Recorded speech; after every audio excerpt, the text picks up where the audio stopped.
Hello everyone, and welcome to tonight's extended tale on Pillowtail Studio, the channel where we're going to dive into some historical mysteries you've never heard before, hidden truths, and extraordinary discoveries. Before we get started, please take a moment to comment and let us know, where are you watching from? What time is it for you? And are you enjoying your day so far? If you haven't already, please subscribe to Pillowtail Studio so you never miss another journey into the unknown. Now, let's get to the story. Story 1, The Miami Circle's Echo. The humid air clung to Riley Harper's skin like a damp shroud as she crouched in the muddy trench, her trowel scraping against something unyielding beneath the Miami soil. A bead of sweat rolled down her temple, stinging her eye, but she didn't blink.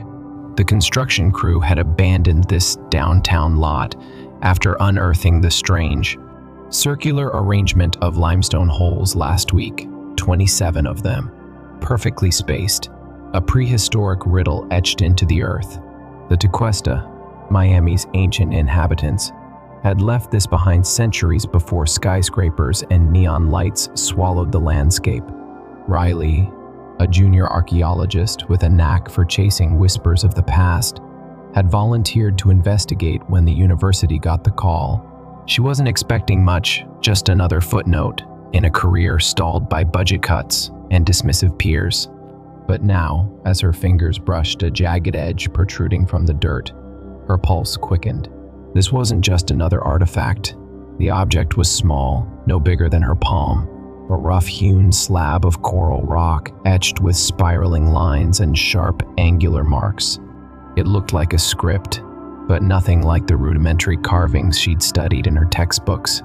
The Tequesta weren't known for writing their history was oral, passed down through chants and stories until the Spanish arrived and silenced them. Yet here it was, a message from a people long vanished, buried at the heart of the Miami Circle. Riley's breath hitched as she traced the grooves, her gloved fingers trembling. The lines seemed to pulse under her touch, a faint vibration humming through the stone. She shook her head, chalking it up to exhaustion. 3 days of digging in the relentless Florida sun could play tricks on anyone. "Find something, Harper?" The gruff voice jolted her back to reality.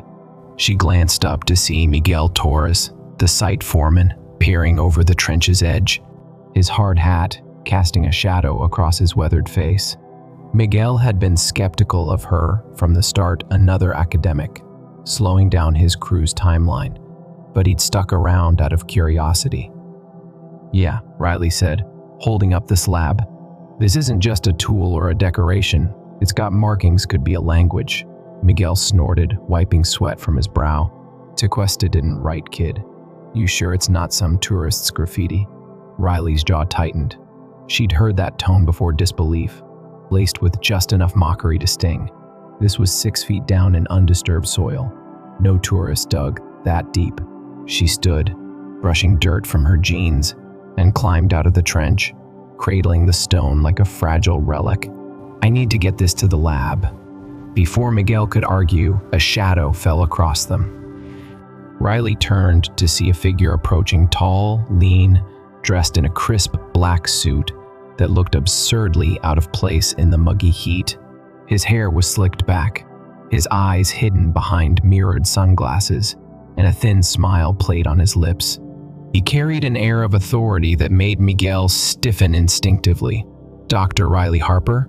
the man asked, his voice smooth as polished marble. She nodded, wary. "Who's asking?" "Name's Victor Crane," he said, extending a hand she didn't take. "I represent the Order of the Saffron Veil. We've been monitoring this site. That artifact you're holding, it's of interest to us." Riley's grip tightened on the stone. The Order of the Saffron Veil wasn't a name she recognized from any academic journal, but it reeked of the kind of shadowy group that meddled in history for profit or power. "It's going to a university lab for study," she said firmly. "Not some private collection." Crane's smile didn't falter. "You misunderstand. We're not here to take it. We're here to warn you. That stone is more than a curiosity, it's a key. and if you unlock its secrets, you'll wish you'd left it buried. The warning hung in the air, heavy as the storm clouds rolling in from the Atlantic. Riley wanted to dismiss him as a crackpot, but something in his tone, calm, certain, almost gleeful, sent a chill down her spine. Before she could respond, Crane turned and walked away, vanishing into the haze of construction dust and distant traffic. That night, in the cramped lab at the University of Miami, Riley pored over the stone beneath a magnifying lamp. The markings defied every linguistic database she ran them through, no match to Mayan glyphs, no trace of Olmec or even the cryptic runes of the Seminole. She sketched them by hand, her pencil scratching across the page as the hum of the air conditioner battled the oppressive heat seeping through the walls. The spirals twisted inward, converging on a central symbol, a jagged, wave-like line pierced by a single dot. It reminded her of something, a storm maybe, or a wave crashing against a shore. Her mind drifted to the Tequesta legends she'd read in grad school, tales of a great spirit called Hachimalo, the Stormbringer, who guarded the land with winds and waves. A knock at the door startled her. She glanced at the clock. 11:47 p.m. Who'd be here this late? She opened it to find an old woman standing in the hall, her frail frame draped in a shawl embroidered with swirling patterns. Her eyes, sharp and dark, locked onto Riley's with an intensity that made her step back. "You found it," the woman said, her voice a low rasp. "The Echo Stone." Riley blinked. "Who are you? How'd you get in here?" "I am Yara," she replied, stepping forward uninvited. "My people were keepers of the old ways. That stone, it speaks of Hachimalo. You must not disturb his rest." Riley's skepticism warred with her curiosity. "It's just an artifact. I'm trying to understand it, not disturb anything." Yara's lips pressed into a thin line. "You cannot understand what you awaken." The circle was a seal, a pact with the Stormbringer. Break it, and he rises. Before Riley could press her further, Yara slipped a small, carved shell into her hand, a perfect spiral, like the stone's markings, and retreated into the shadows of the hall. Riley stood there, the shell cool against her palm, her mind racing. She didn't believe in curses or ancient gods, but 2 warnings in one day felt like more than coincidence. The next morning, Riley returned to the Miami Circle with a portable scanner, determined to map the site for more clues. The air buzzed with an electric charge, the sky bruised purple with an approaching storm. She knelt by the trench, running the scanner over the stone's burial spot, when the device beeped wildly. Beneath the surface, it detected a void, a hollow space, maybe a chamber, directly under the circle's center. Her heart pounded. This could be a burial, a cache, or something bigger. She called Miguel over, and together they rigged a small excavation probe, its camera feeding grainy images to her laptop. The screen flickered as the probe descended, revealing a narrow shaft lined with coral blocks. Then, at 10 feet down, it broke through into a cavern. The camera panned across a domed chamber, its walls covered in carving spirals, waves, and that same jagged symbol from the stone. In the center stood a slab, like an altar, etched with more of the mysterious script. Riley's breath caught as the camera zoomed in. The text wasn't static, it seemed to shimmer, as if the stone itself was breathing. "Holy hell," Miguel muttered, crossing himself. "What is that?" "I don't know," Riley admitted, her voice barely a whisper. "But I'm going down there." Against Miguel's protests, she donned a harness and rappelled into the shaft, the damp air growing colder with every foot. When she landed in the chamber, the silence pressed against her ears, broken only by the distant drip of water. The carvings glowed faintly, casting an eerie blue light across the space. She approached the altar, her flashlight trembling in her hand, and saw the slab wasn't empty. A second stone rested there, larger, its surface a mirror of the one she'd found above. But this one bore an additional mark, a crude, claw-like shape gouged into the rock, as if something had tried to claw its way out. She reached for it, her fingers hovering when the ground shuddered. A low rumble echoed through the chamber, dust raining from the ceiling.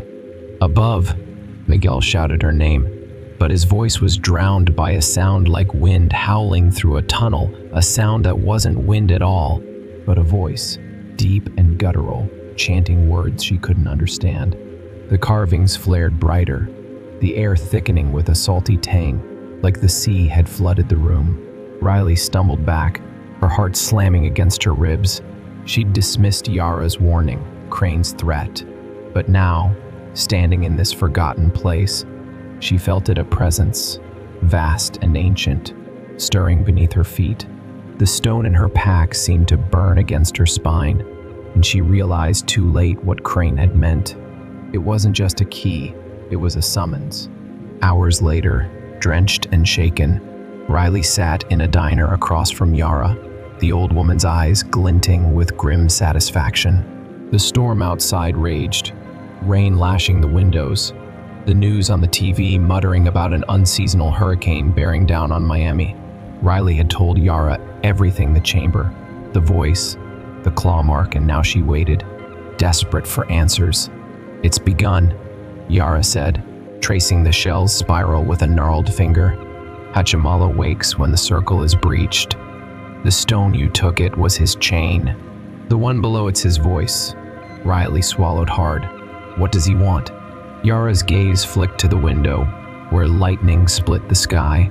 To reclaim what was taken, the Tequesta bound him here, long ago, after he flooded their villages, in rage. They carved the circle to hold him, sang the songs to soothe him. But your machines, your digging, they broke the song. Then how do we stop him? Riley asked, her voice edged with panic.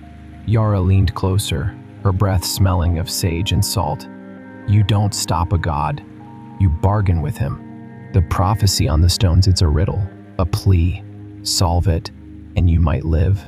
Before Riley could respond, the diner's door slammed open, and Victor Crane strode in, rain dripping from his coat.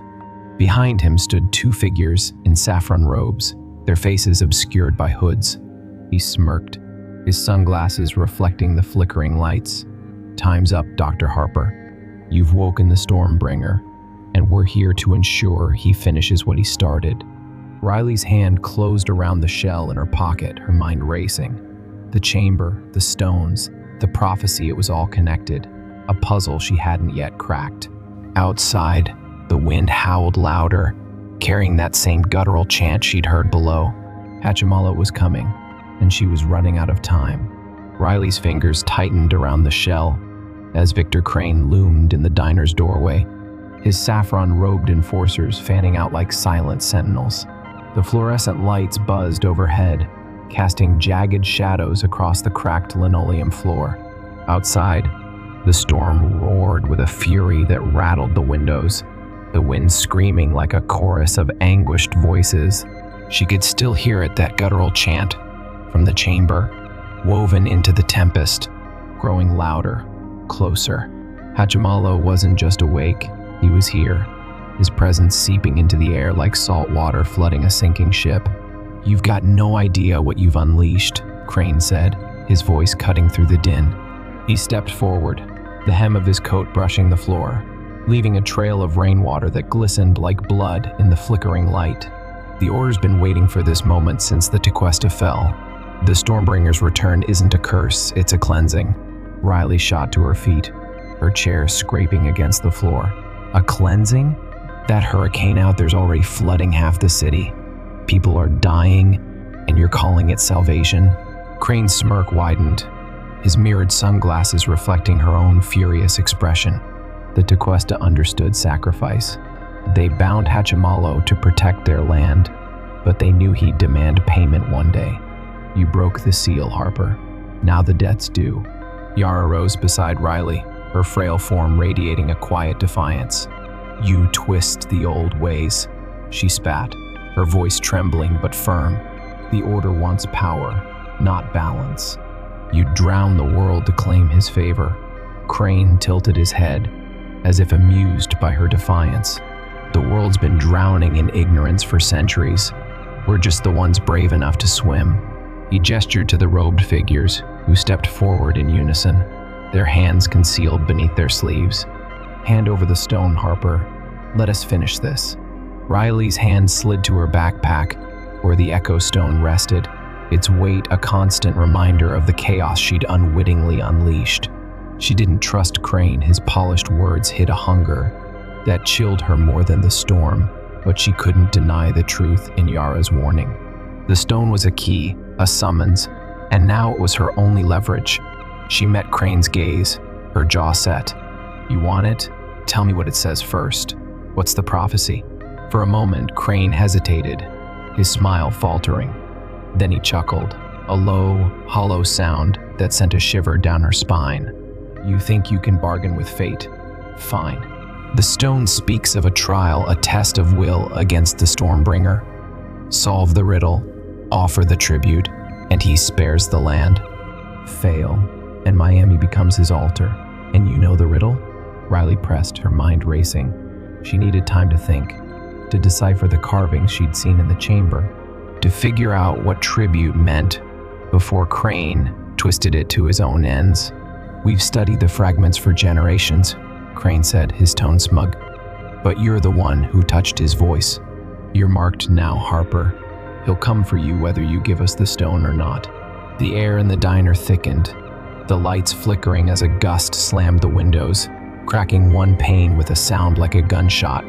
Riley's heart pounded as she glanced at Yara, whose eyes were fixed on the shell in Riley's hand. The old woman's lips moved silently, mouthing words Riley couldn't catch, prayers, maybe, or a plea to the past. Then, without warning, Yara lunged forward, shoving Riley toward the back exit. "Run," Yara hissed, her strength surprising for her age. "The chamber, it's the only place he'll hear you." Riley stumbled, caught off guard, but instinct kicked in. She bolted for the door, the echo stone thumping against her back as she burst into the alley. Rain lashed her face, the wind nearly knocking her off her feet as she sprinted through the flooded streets. Behind her, she heard Crane shout, his voice swallowed by a deafening clap of thunder. She didn't look back, she couldn't. The chamber was her only shot, the carvings her only clue. If Hachimalo wanted a trial, she'd face him on her terms. The Miami Circle loomed ahead, a dark silhouette against the storm's chaotic glow. The construction site was abandoned, tarps flapping wildly, equipment scattered like wreckage from a shipwreck. Riley skidded to a stop at the trench, her boots sinking into the mud as she fumbled with the harness she'd left behind. The shaft gaped below, a black maw swallowing the rain, and she didn't hesitate. She clipped in and descended, the rope slick in her hands, her flashlight beam cutting through the darkness. The chamber felt different, now colder, heavier, the air thick with a briny stench that stung her lungs. The carvings pulsed with that same eerie blue light, brighter than before, and the altar stone hummed, its surface rippling like water disturbed by a pebble. Riley approached, her breath shallow, and pulled the echo stone from her pack. She set it beside the larger slab, aligning the spirals, and stepped back as the chamber trembled. The chanting rose again, louder, clearer, a rhythmic cadence that vibrated in her bones. She pulled out her notebook, her sketches of the markings shaking in her wet hands. The jagged wave, the dot, the claw mark, they had to mean something. She traced the prophecy Crane had hinted at, a trial, a tribute. The Tequesta had bound Hachimalo after a flood history said their villages were wiped out by a hurricane centuries ago, a disaster blamed on natural cycles. But the legends Yara spoke of painted a different picture, a spirit angered by greed, appeased by offerings of shell and song. Riley's eyes darted to the shell Yara had given her, its spiral a perfect match for the stone's design. A shadow loomed behind her, and she spun to see Crane descending the shaft, his coat billowing like a raven's wings. The saffron-robed figures followed, their hoods dripping, their silence unnerving. Crane landed with a splash, his smirk intact despite the chaos. "You're persistent, I'll give you that," he said, drawing closer. "But this ends now." Riley clutched the shell, backing toward the altar. "You said it's a trial. Let me solve it." Crane laughed, a sharp, bitter sound. "You think you can outwit a god? The Order's tribute is ready blood for blood. Yours will do nicely." One of the robed figures lunged, a blade glinting in their hand, but Riley dodged, slipping on the wet stone. She scrambled to her feet, her mind racing. Blood for blood. That wasn't the Tequesta way. Their offerings were symbolic, tied to the sea, not slaughter. She thrust the shell forward, holding it like a shield, and shouted the only thing she could think of, words from a Tequesta chant she'd memorized years ago, a fisherman's prayer for calm waters. "Hachimalo, hear me," she cried, her voice cracking. "Take this, not the land." The chamber shook violently, the carvings flaring so bright she had to shield her eyes. The chanting stopped, replaced by a roar, a sound like waves crashing against cliffs, deep and primal. Crane froze, his confidence wavering, and the robed figures staggered as the floor cracked beneath them. From the altar, a shape rose, not a man, not a beast, but a swirling mass of shadow and water. Its eyes, two glowing orbs of stormlight. Hachimalo towered over them, his form shifting, a tempest given flesh. Riley's knees buckled, but she held the shell aloft, her voice steady despite her fear. "I offer this your echo, your chain. Spare us." The spirit's gaze locked onto her, and she felt it, a weight, ancient and unyielding, pressing into her soul. The shell trembled in her hand, then shattered, its pieces dissolving into mist that swirled toward Hachimalo. The carvings dimmed, the roar softened, and the spirit's form began to fade, sinking back into the altar, but not before a voice, vast and resonant, echoed in her mind. "The debt is paid. For now." Crane lunged for the stone, but the chamber buckled, sending him sprawling. Riley seized her chance, scrambling up the rope as the shaft began to collapse, rocks tumbling into the void. She emerged into the storm, gasping, as the ground sealed shut behind her, burying the chamber and Crane beneath tons of earth. The hurricane weakened by dawn, its winds fading to a mournful whisper. Riley sat on the circle's edge, soaked and shivering, the echo stone still in her pack. Yara appeared beside her, silent, her shawl fluttering in the breeze. "You spoke to him," she said, her tone reverent. "He listened." "For now," Riley echoed, her voice hollow. The prophecy was solved, the tribute accepted, but Hachimalo's words lingered, a promise, or a threat. The Order was still out there, Crane's fate uncertain, and the stone's power pulsed against her spine, a mystery unsolved. The sun broke through the clouds, casting golden light across the circle, but Riley knew this wasn't the end. The Stormbringer slept, but his echo remained, and she was its keeper. The sun hung low over Miami, its rays slicing through the dissipating storm clouds like blades of molten gold, painting the drenched city in hues of amber and shadow. Riley Harper sat on the muddy rim of the Miami Circle, her clothes clinging to her skin, the weight of the Echo Stone in her backpack, a constant, nagging presence. The air still crackled with the aftermath of Hachimalo's awakening, electric, alive, as if the Stormbringer's essence lingered in every raindrop, every gust of wind. Yara stood beside her, her frail silhouette unwavering against the horizon, her dark eyes fixed on the sealed shaft where the chamber had collapsed. The old woman's silence was heavy, laden with centuries of unspoken history, and Riley felt it pressing against her chest, demanding answers she wasn't sure she could find. "He's not gone," Riley said, her voice rough from shouting into the storm.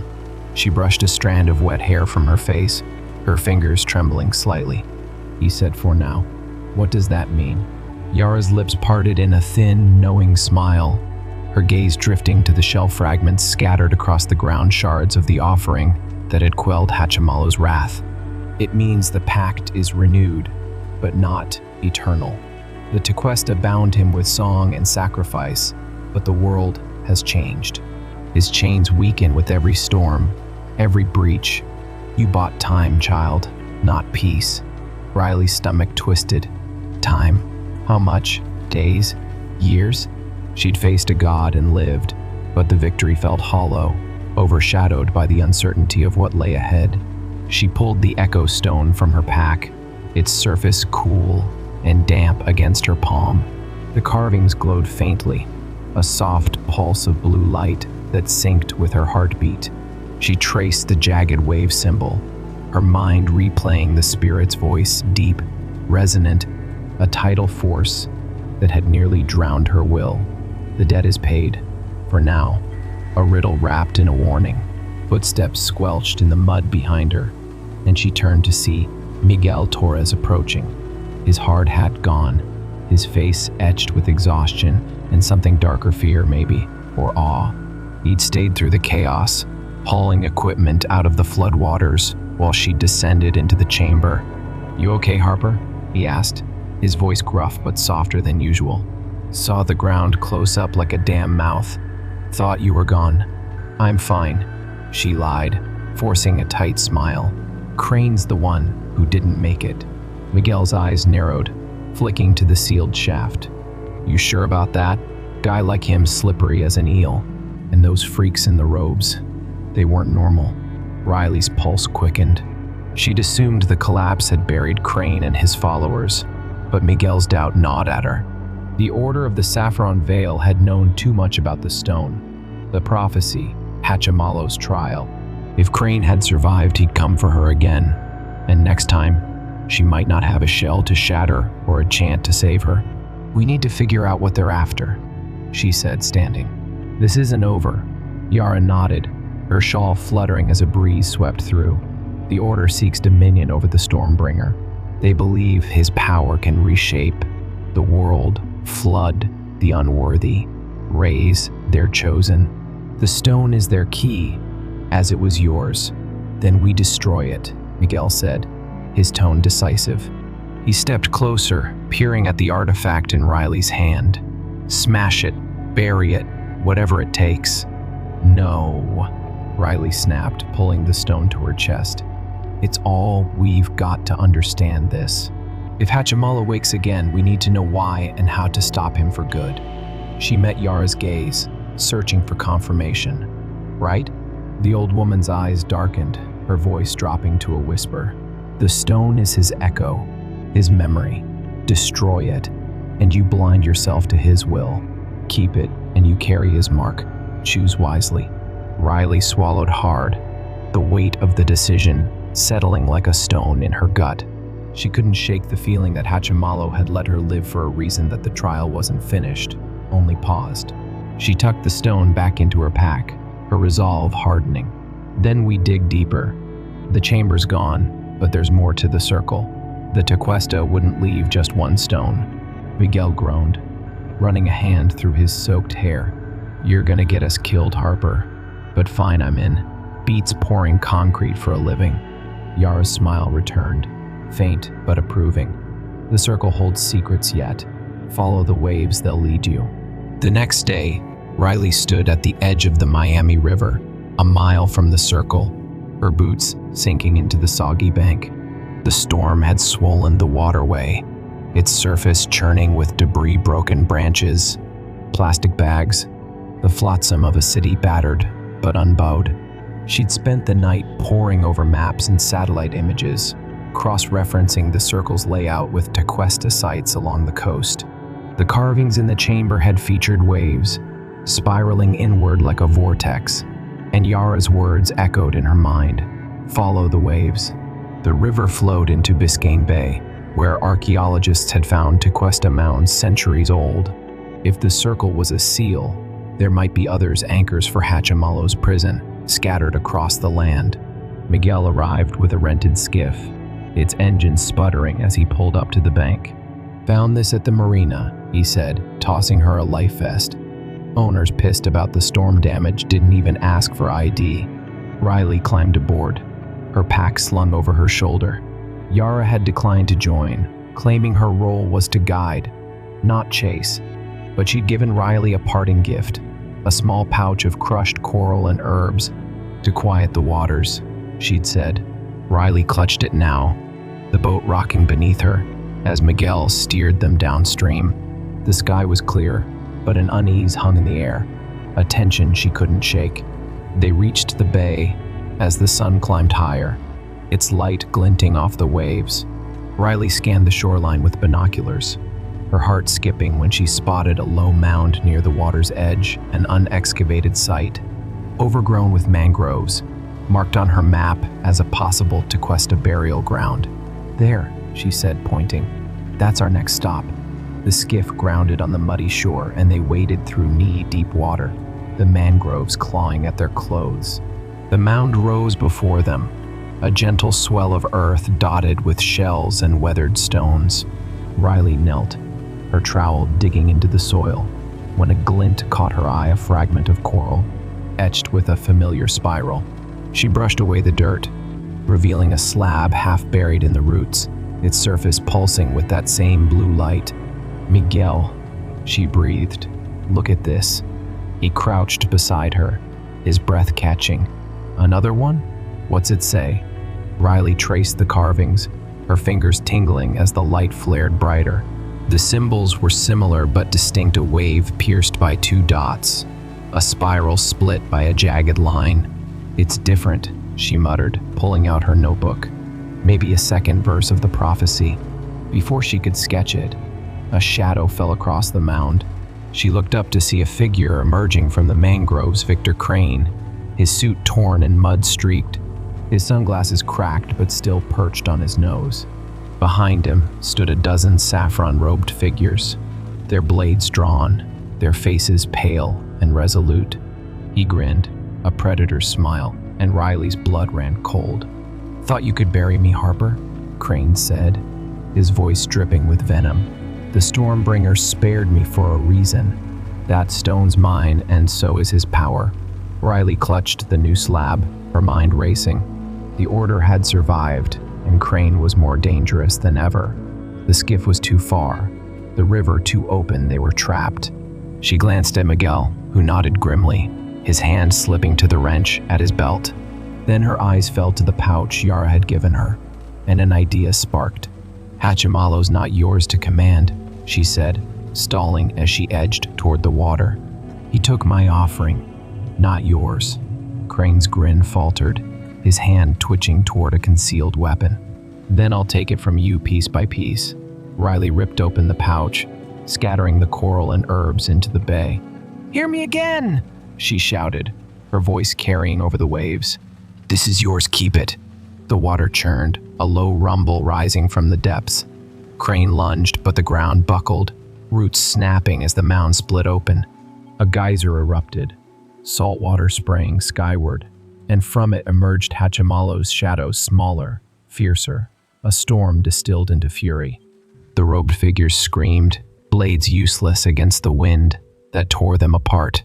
Crane staggered, his curses lost as the spirit's glowing eyes fixed on Riley. She held up the new stone, her voice steady. "Tell me your will." The spirit paused, its form rippling, and that voice boomed again. "3 seals bind me. 2 are broken. Find the 3rd or drown." The water surged, swallowing Crane and his followers, then receded, leaving silence. Riley sank to her knees, the stone trembling in her hands, Miguel panting beside her. The 3rd seal, another mystery, another race against the storm. The silence that followed Hachimalo's retreat was deafening, a void where the roar of the storm and the screams of the Order had been. Riley knelt on the muddy shore of Biscayne Bay, the 2nd stone clutched in her hands, its faint blue glow seeping through her fingers like liquid starlight. The air smelled of salt and uprooted earth. The mangroves around her twisted and splintered from the spirit's wrath. Miguel stood a few feet away, his chest heaving, the wrench still gripped in his fist as if he might need to swing it at the next shadow that moved. The water lapped gently at the bank now, deceptively calm, but Riley knew better. The Stormbringer's words echoed in her skull. 3 seals bind me. 2 are broken. Find the 3rd or drown. A prophecy and a threat. carved into her mind as surely as the symbols on the stone. She rose slowly, her legs unsteady, and turned the slab over in her hands. The carvings were sharper than the echo stones, the wave symbol split by a jagged line that looked like lightning, the two dots above it like eyes, watching from the heavens. Her breath caught as she realized what it meant, not just a seal, but a marker, a piece of a larger map. The Tequesta hadn't bound Hachimalo with one artifact or one site. They'd woven a web across the land, a triangle of power to hold him at bay. The Miami Circle was the first. This mound, the second, and the third was out there, waiting. Miguel wiped sweat from his brow, his voice rough. "You okay, Harper?" "That thing, God, it tore them apart like paper." "I'm fine," she said, though her hands shook as she tucked the stone into her pack beside the first. "Crane's gone for real this time. But we're not done." She met his gaze, her jaw tight. "There's a third seal. We have to find it," he groaned, tossing the wrench into the skiff with a clatter. "You're gonna kill me with this. You know that? I signed up to dig trenches, not fight gods." Riley managed a weak smile. "You're still here, aren't you?" "Barely," he muttered, but he climbed into the boat, starting the engine with a reluctant grunt. "Where to now, boss?" She pulled out her map, water-stained and crumpled, and traced the coastline with her finger. The circle sat at the mouth of the Miami River, the mound here in the bay both tied to water, to Hachimalo's domain. The third seal would follow the pattern, another coastal site, likely hidden in plain sight like the others. Her mind raced through Tequesta history settlements, along the Everglades, burial mounds near Key Biscayne, fishing camps swallowed by rising seas. Then it hit her, the Stiltsville ruins, a cluster of abandoned houses perched on stilts in the bay's shallows, built over a site rumored to hold Tequesta relics. It was a long shot, but the symmetry felt right. 3 points, 3 seals, a triangle to cage a storm. "Stiltsville," she said, folding the map. "It's in the bay, south of here. We'll check it out." Miguel raised an eyebrow but didn't argue, steering the skiff into the open water. The sun dipped lower, casting long shadows across the waves, and Riley's thoughts churned as fiercely as the engine. Hachimalo's power was growing. Each broken seal unleashed more of him, and the third could be the tipping point. She'd bargained with him twice, but her luck wouldn't hold forever. The order might be scattered, but their knowledge lingered in her mind. Crane's talk of a cleansing, a reshaping of the world. What if the third seal wasn't just a lock, but a weapon? The skiff rocked as they approached Stiltsville, the skeletal remains of the stilt houses rising from the water like the bones of some forgotten beast. Built in the 1930s as Prohibition-era hideouts, the structures had weathered decades of hurricanes, their wooden frames warped and peeling, their pilings crusted with barnacles. Riley scanned the cluster with her binoculars, her pulse quickening as she spotted a faint anomaly, a circular pattern in the shallows beneath one house, visible only in the shifting light. It wasn't natural, too precise, like the Miami Circle writ small. "There," she said, pointing. "Tie us off." Miguel secured the boat to a rotting piling, and they waded into the knee-deep water, the current tugging at their legs. The house above creaked ominously, its floorboards sagging, but Riley's focus was on the seabed. She knelt, her hands sifting through the sand, until her fingers brushed something hard, a slab, buried shallowly, its edge protruding like a shark's fin. She dug faster, Miguel joining her, and together they unearthed it. A third stone, larger than the others, its surface etched with a triple spiral, a wave crowned by 3 dots, and a claw mark that seemed to pulse with intent. "This is it," Riley whispered, her voice trembling with awe. The stone thrummed in her grasp, its light brighter, angrier, as if Hachimalo's essence was strongest here. She stood, holding it aloft, when the water around them rippled, not from wind, but from below. A vibration that shook the pilings and sent fish darting away in panic. "Harper," Miguel said, his tone sharp. "You feel that?" Before she could answer, the sky darkened, clouds swirling inward like a vortex. The air grew heavy, charged with static, and that guttural chant rose again, louder, more insistent. Riley's heart pounded as she realized what was happening. Lifting the stone had triggered something, a final summons. She'd found the third seal, but she hadn't bound it. She'd broken it.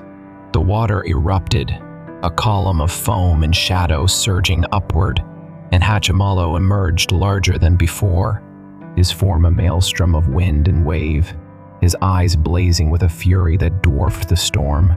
The stilled house groaned, then splintered, its remains sucked into the vortex as the spirit towered over them. Riley staggered back, the stone slipping from her hands into the water, and Miguel grabbed her arm, pulling her toward the skiff. "No," she shouted, wrenching free. "We can't run, he'll drown everything." Hachimalo's voice boomed, shaking the bay. 3 seals broken. The pact is dust. The land is mine. Riley's mind raced, desperation clawing at her. The Tequesta had bound him with song and sacrifice shells, coral, offerings to soothe his rage. She had nothing left, no pouch, no chant strong enough, but the stones were here, all 3, their power resonating. She dove into the water, retrieving the third stone, and held it against her chest, her voice rising over the wind. "Hachimalo, hear me!" she cried, wading deeper, the current dragging at her waist. "You're free, but the land's not yours, it's ours too. Take me instead, bind me to you, not them." The spirit paused, his form shimmering, and for a moment, the storm stilled. Miguel yelled her name, but she ignored him, her eyes locked on Hachimalo's glowing orbs. She didn't know if it would work, didn't know if she'd survive it, but the Tequesta had bargained with him once, and she'd seen his will bend. The stones pulsed in her pack, their light merging with the third, and she felt a pull, a tether forming between her and the spirit. "Ah, vessel," Hachimalo rumbled, his voice softer, probing. "You would carry my echo?" "Yes," she said, her throat tight. "Spare the rest." The water surged, wrapping around her like a living thing, cold and suffocating. She gasped, the stones flaring brighter, and then darkness swallowed her darkness, and a roar that filled her bones. When she opened her eyes, she was on the shore, coughing, the skiff wrecked beside her, Miguel shaking her shoulders. The storm was gone, the sky clear, but the stones were silent, their light dimmed. "Harper, what the hell did you do?" Miguel demanded, his face pale. She sat up, a strange weight in her chest, not fear, but something deeper, older. "I made a deal," she said, her voice steady despite the tremor in her hands. "He's in me now." Miguel stared, then cursed under his breath, helping her to her feet. The bay was calm, Stiltsville a ruin, but Riley felt it a pulse, faint but constant, like a second heartbeat. Hachimalo hadn't left. He'd claimed her as his anchor, his echo in the world. The seals were broken, the pact rewritten, and she was the bridge between land and storm. As they stumbled back to the city, the horizon glowed with an unnatural shimmer, a promise of more to come, a mystery unbound. The Miami skyline glimmered in the distance as Riley and Miguel trudged through the sodden streets, the city waking to a dawn that felt fragile, borrowed. The air was thick with the scent of rain-soaked asphalt and uprooted vegetation, a testament to the storm's passage. But the silence was what unnerved her most. No birds chirped, no traffic hummed, just the faint drip of water from shattered rooftops. Riley's boots squelched with every step, her body aching from the ordeal at Stiltsville. But it was the weight inside her that slowed her pace a presence, vast and restless, coiling in her chest like a tide held at bay. Hachimalo's echo, his essence, pulsed with her heartbeat, a constant reminder of the deal she'd struck. She'd saved the land, spared the city, but at a cost she couldn't yet fathom. Miguel walked beside her, his silence heavier than usual, his eyes darting to her every few steps as if expecting her to collapse or worse. The wrecked skiff lay abandoned in the bay, its splintered hull a monument to their escape. But Riley knew there was no running from this. The 3 stones jostled in her pack, their light dim but not extinguished, and she felt their pull, a thread tying her to the Stormbringer's will. She stopped at a street corner, leaning against a lamppost, and pressed a hand to her sternum, where the pulse thrummed strongest. "You're not okay," Miguel said finally, his voice rough with worry. He dropped the wrench he'd been clutching into his tool belt, its clang echoing in the stillness. "You look like you're about to keel over or turn into something else." "I don't know what I am," Riley admitted, her breath shallow. She met his gaze, her hazel eyes shadowed with exhaustion and something deeper fear. Yes, but also a flicker of resolve. "He's in me, Miguel. I feel him angry, restless, like he's waiting for something." Miguel rubbed his jaw, his stubble rasping against his palm. "Waiting for what? You said he'd spare us." "He did," she said, her voice steadying. "But I'm his vessel now. The seals are gone, and I'm the new pact. I don't think he's done with me or Miami." Before Miguel could respond, a figure emerged from the dawn haze, Yara, her shawl draped over her shoulders, her steps slow but deliberate. She carried a cane now, its tip tapping against the pavement, but her eyes burned with the same fierce clarity Riley had seen in the diner. "You live," Yara said, her tone a mix of relief and caution. "And he does too." Riley straightened, her hand still pressed to her chest. "You knew this could happen, didn't you? That I'd become this." Yara's lips tightened, her gaze flicking to the pack where the stones rested. The Tequesta spoke of keepers, those who carried the spirit's will when the seals failed. "I hoped it wouldn't come to that. But you chose, and he accepted." "Chose?" Miguel snapped, stepping forward. "She was drowning out there, bargaining with a monster to save us." "That's not a choice, it's a trap." Yara's eyes softened, but her voice remained firm. "It's both. A trap you walk into willingly is still a door. She opened it, and now she must walk the path." Riley's jaw clenched. She wanted to argue, to demand a way out, but the pulse in her chest silenced her protests. Hachimala wasn't just a memory or a curse, he was alive within her, a storm tethered to her soul. She pulled the 3rd stone from her pack, its triple spiral glinting in the morning light. "Then tell me what this path is," she said, holding it out to Yara. "He said 3 seals bound him. They're broken, but I'm here. What does he want?" Yara took the stone, her gnarled fingers tracing its edges with reverence. The seals were a prison, but also a balance. Hachimalo is the land's fury, its floods, its winds, its vengeance against those who take without giving. The Tequesta sang to him, offered tribute, kept him dormant. When they fell, the balance tilted. Now you are the song, the tribute, the keeper of that tilt. So I'm supposed to what? Spend my life appeasing him? Riley's voice rose, frustration breaking through her fatigue. "I'm an archaeologist, not a priestess." Yara handed the stone back, her expression unreadable. "You are what he needs you to be, but he's not alone. Other spirits sleep in this land, bound by other peoples, other pacts. If Hachimalo rises fully, they wake too. The 3rd stone isn't just his, it's a key to them all." Riley's breath hitched, her mind reeling. Other spirits.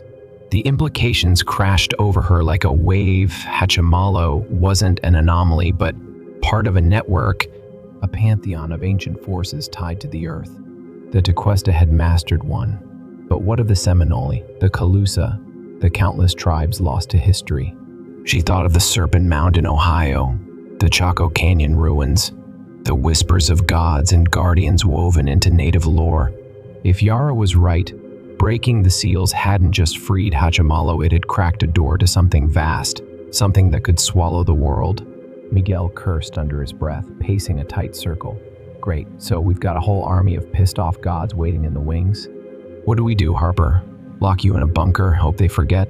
"No," Riley said, her voice hardening. "We find out what's next. If I'm his keeper, I need to know the rules, his and theirs." She turned to Yara. "You said the stone's a key. To what?" Yara pointed west, toward the horizon where the Everglades stretched, a sea of sawgrass and secrets. The old places.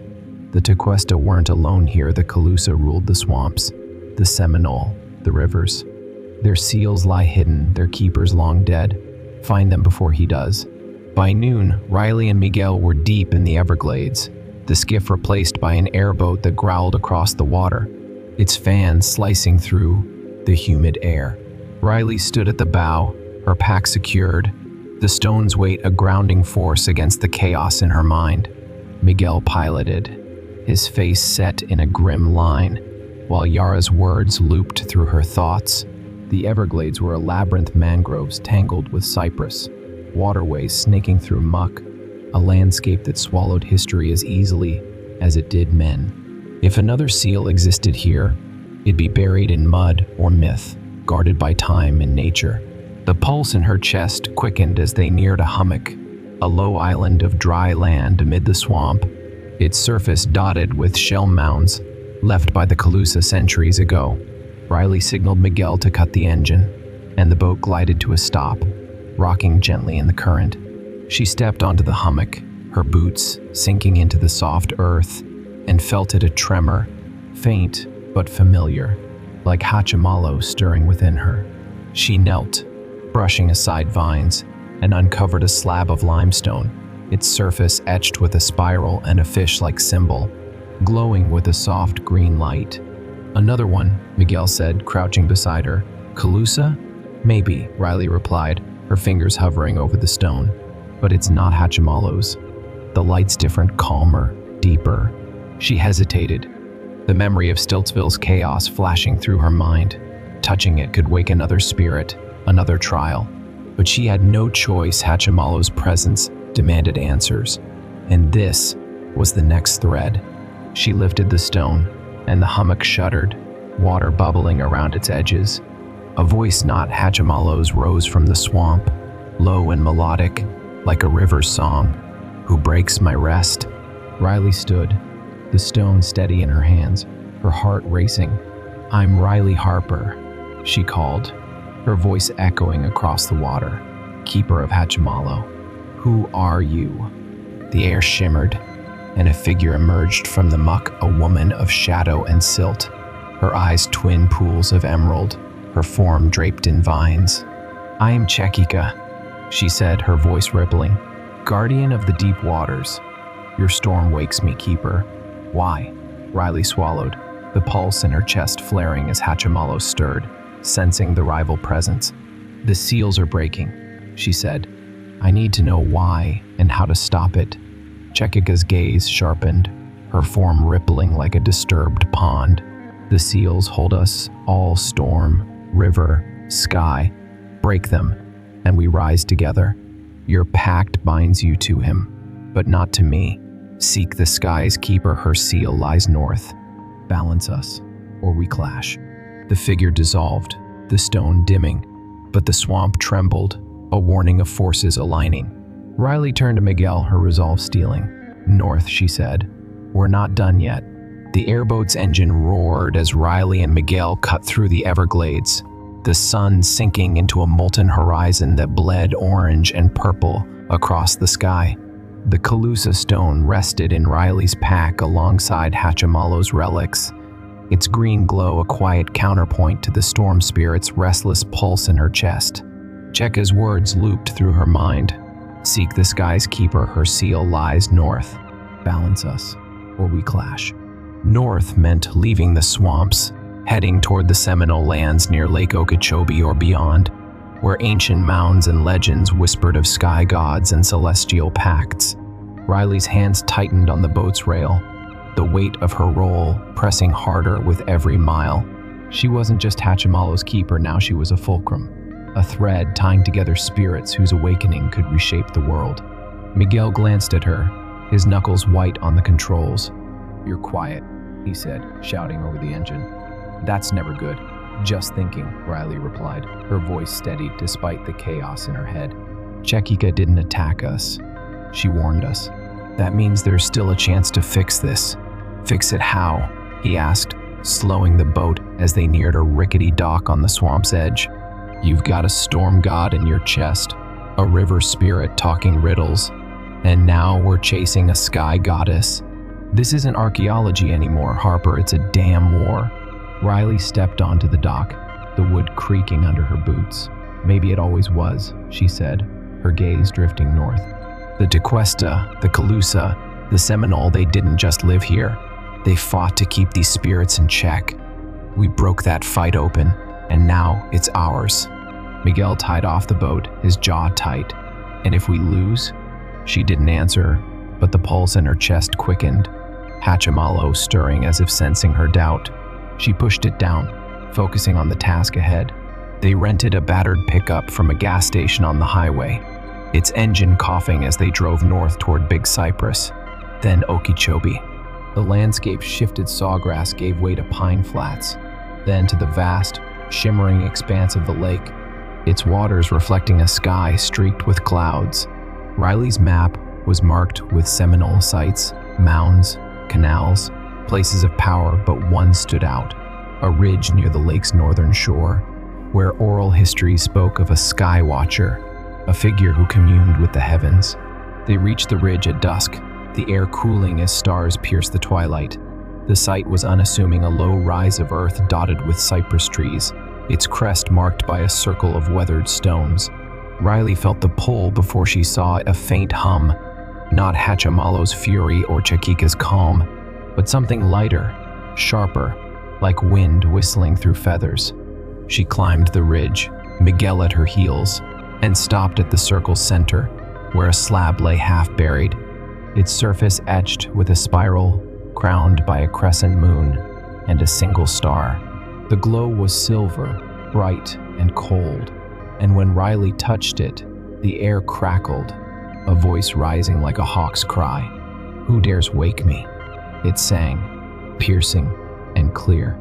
A figure shimmered into being, tall, ethereal, her form woven from mist and starlight, her eyes twin constellations.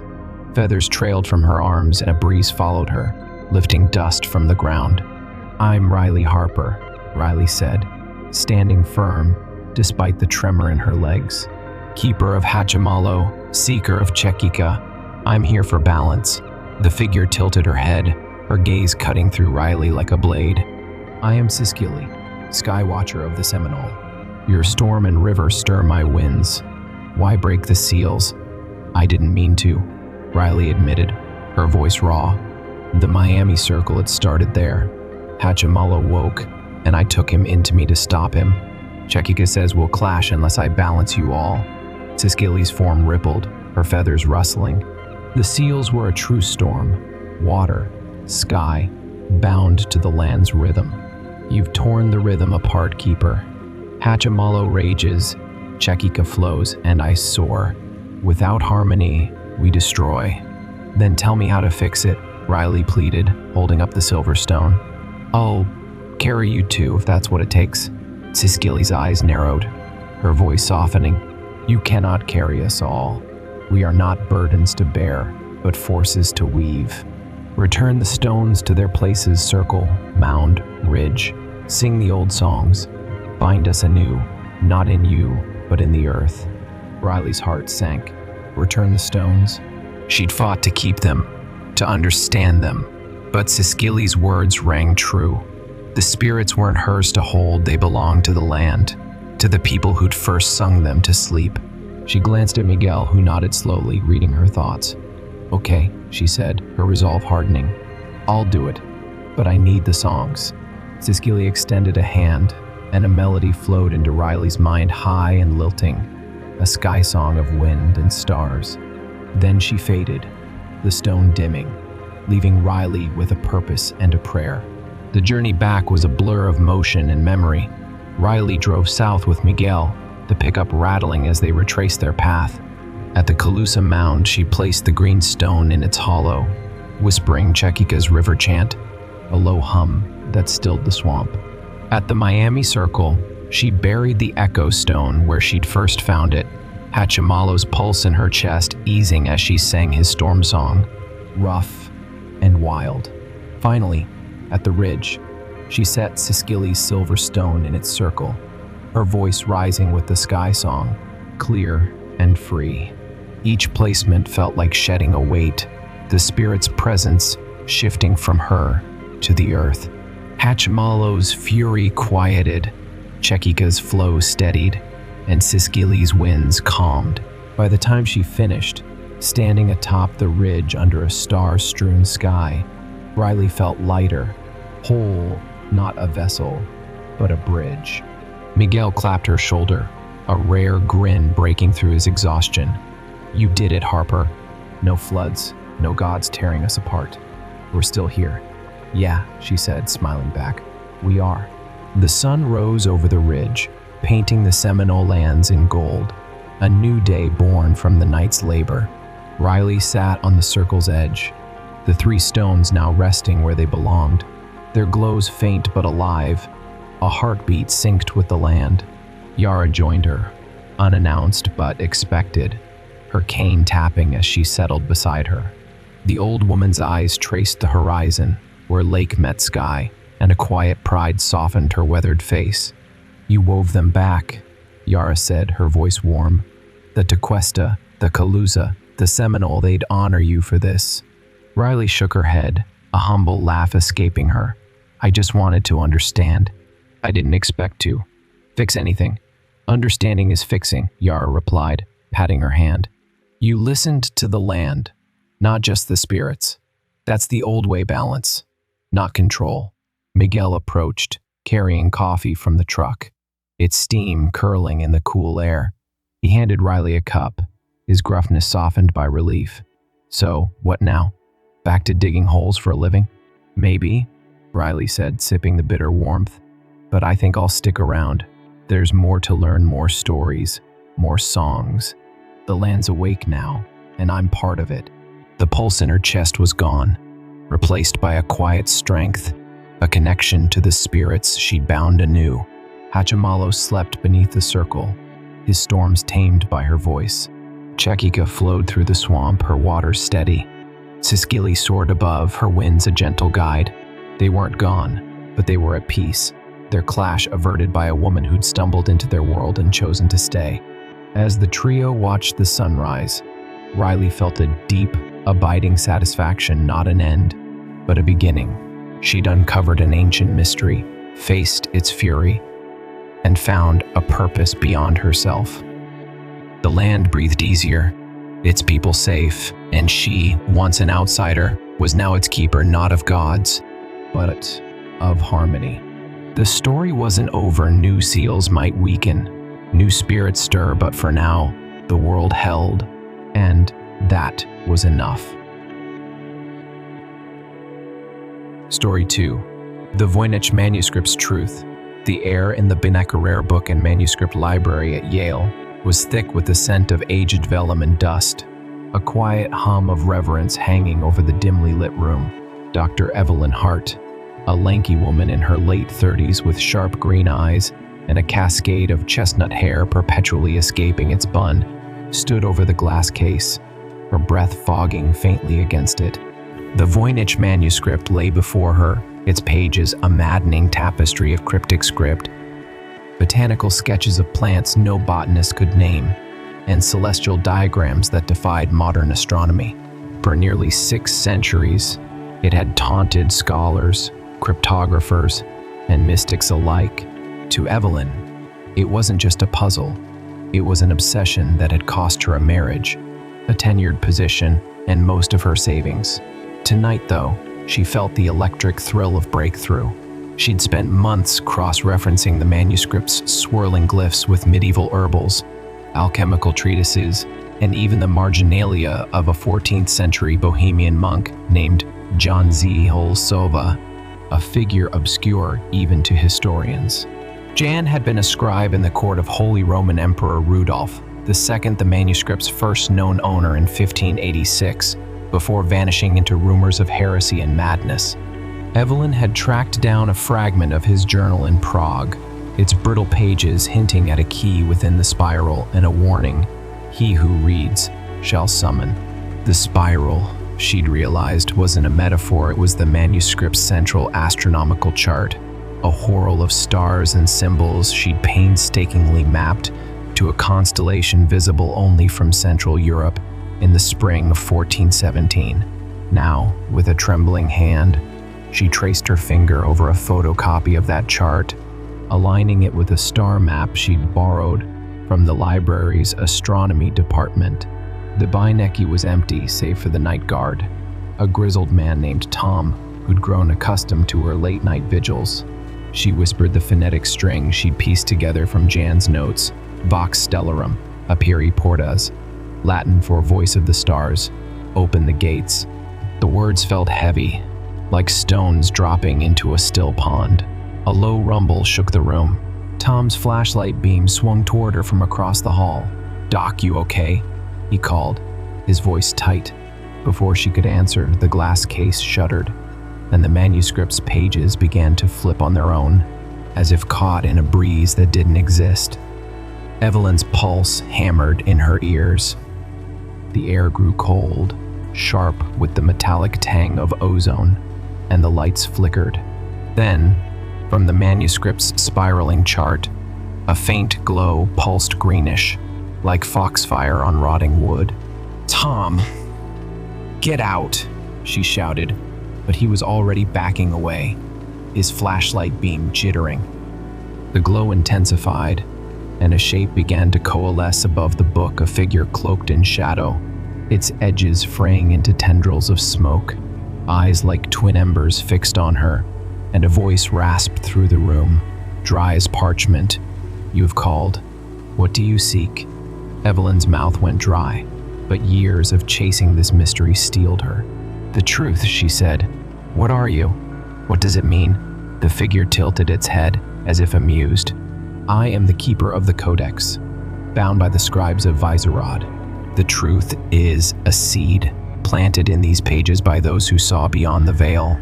Ask, and it grows. But beware, truth bears a price."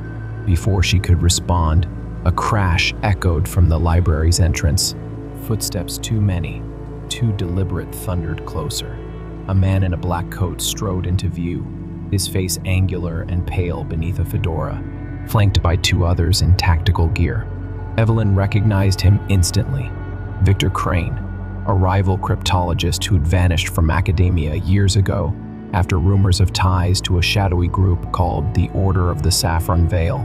They'd clashed at conferences, his smug dismissal of her theories masking a hunger she'd never trusted. "Step away, Evelyn," Victor said, his voice smooth as oil. "You've unlocked something you can't control. Hand it over, and you might live." "No chance," she snapped, clutching her notes. The figure the keeper hovered silently, its gaze shifting between them. Victor's men raised sleek pistols, but the air crackled, and the keeper's tendrils lashed out, knocking the weapons away. Victor cursed, drawing a dagger etched with symbols that mirrored the manuscript script. "You think you're the only one who's read Jan's ravings?" He sneered. "The Order's been waiting centuries for this." Chaos erupted. Evelyn dove behind a shelf as Victor lunged at the keeper, his dagger sparking against the entity's form. The room trembled, books toppling, glass shattering. She scrambled for the manuscript, yanking it from the case as the keeper's voice boomed. "The seed is yours. Plant it wisely." The glow flared, blinding, and when her vision cleared, the keeper was gone. Victor sprawled unconscious amid the wreckage, his men groaning nearby, heart pounding. Evelyn fled into the night, the manuscript tucked under her arm. She didn't stop until she reached her cramped apartment in New Haven, where she barricaded the door and spread the book on her kitchen table. Her hands shook as she opened it again, the pages now warm to the touch. The spiral chart pulsed faintly, and new glyphs shimmered into view, words she could somehow read. "When the third moon wanes, the gate shall rise in the shadow of the Viserad." Viserad, Prague's ancient fortress. A prophecy, a location. Her mind raced. A knock rattled the door. She froze. Through the peephole, she saw a woman, tall, silver-haired, her eyes an unsettling shade of violet. "Dr. Hart," the stranger said softly, I am Sister Leda of the Silent Conclave. Jan Z. Holsova was one of us. You've awakened the Codex, and the world will feel it. Let me help you." Evelyn hesitated, the manuscript humming faintly in her hands. Sister Leda's presence felt both comforting and ominous, like a candle in a storm. Was she an ally, a mentor, or something more? Before she could decide, her phone buzzed with a text from an unknown number. "Crane's awake. He's coming. Run." She grabbed her coat, the manuscript, and a battered copy of Jan's journal. Prague was half a world away, but the prophecy's pull was undeniable. As she slipped out the back door into the chilly March night, the air seemed to whisper with voices distant, ancient, insistent. The mystery was alive, and it was hers to chase.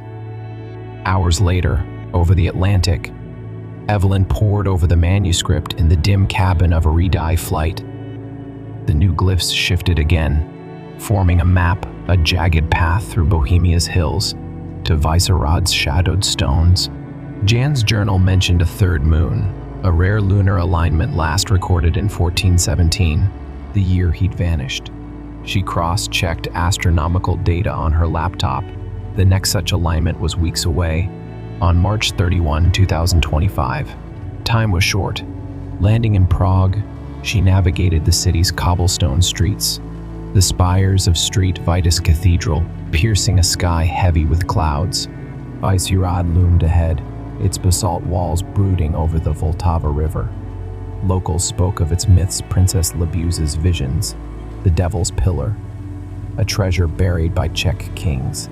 Evelyn felt the weight of history pressing down as she slipped past tourists into the fortress's quieter corners, the manuscript guiding her to a forgotten crypt beneath the Basilica of St. Peter and St. Paul. The crypt was damp, its air thick with mildew and echoes. Carved into the stone was a spiral matching the manuscript's chart. She pressed her hand to it, whispering the keeper's words, "Vox Stellarum, Aperi Portas." The ground quaked, and a slab slid aside, revealing a stairwell descending into darkness.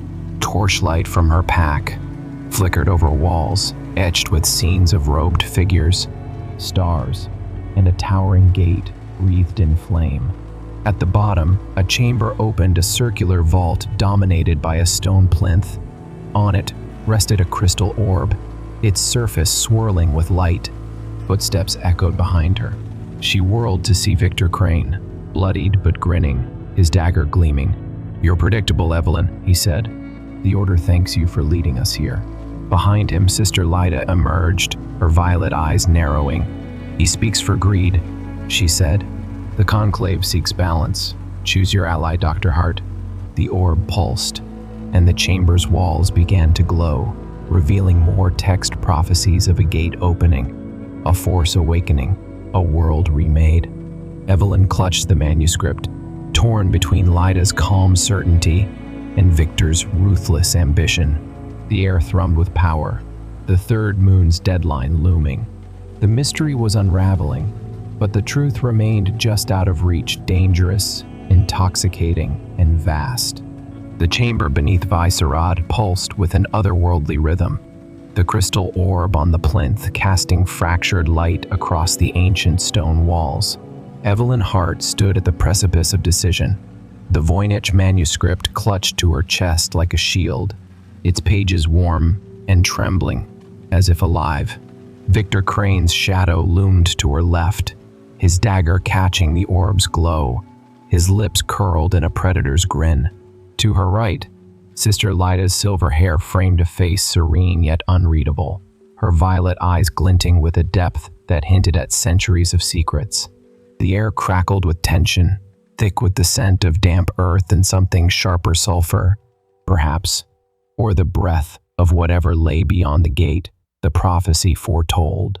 "You're out of your depth, Evelyn," Victor said, stepping closer, his voice a velvet blade. "The Order of the Saffron Veil has tracked the Codex since Rudolph II hid it from the Jesuits. That orb? It's the Oculus Stellae, the Eye of the Stars. It opens the gate Jan Z. Holsova sealed, and will wield what comes through: power, knowledge, immortality. Hand it over, and I'll let you walk away." Evelyn's grip tightened on the manuscript. "You're delusional if you think I'd trust you. You'd slit my throat the second I blinked." Victor chuckled, twirling the dagger. Practicality, not betrayal. "The Order doesn't waste assets."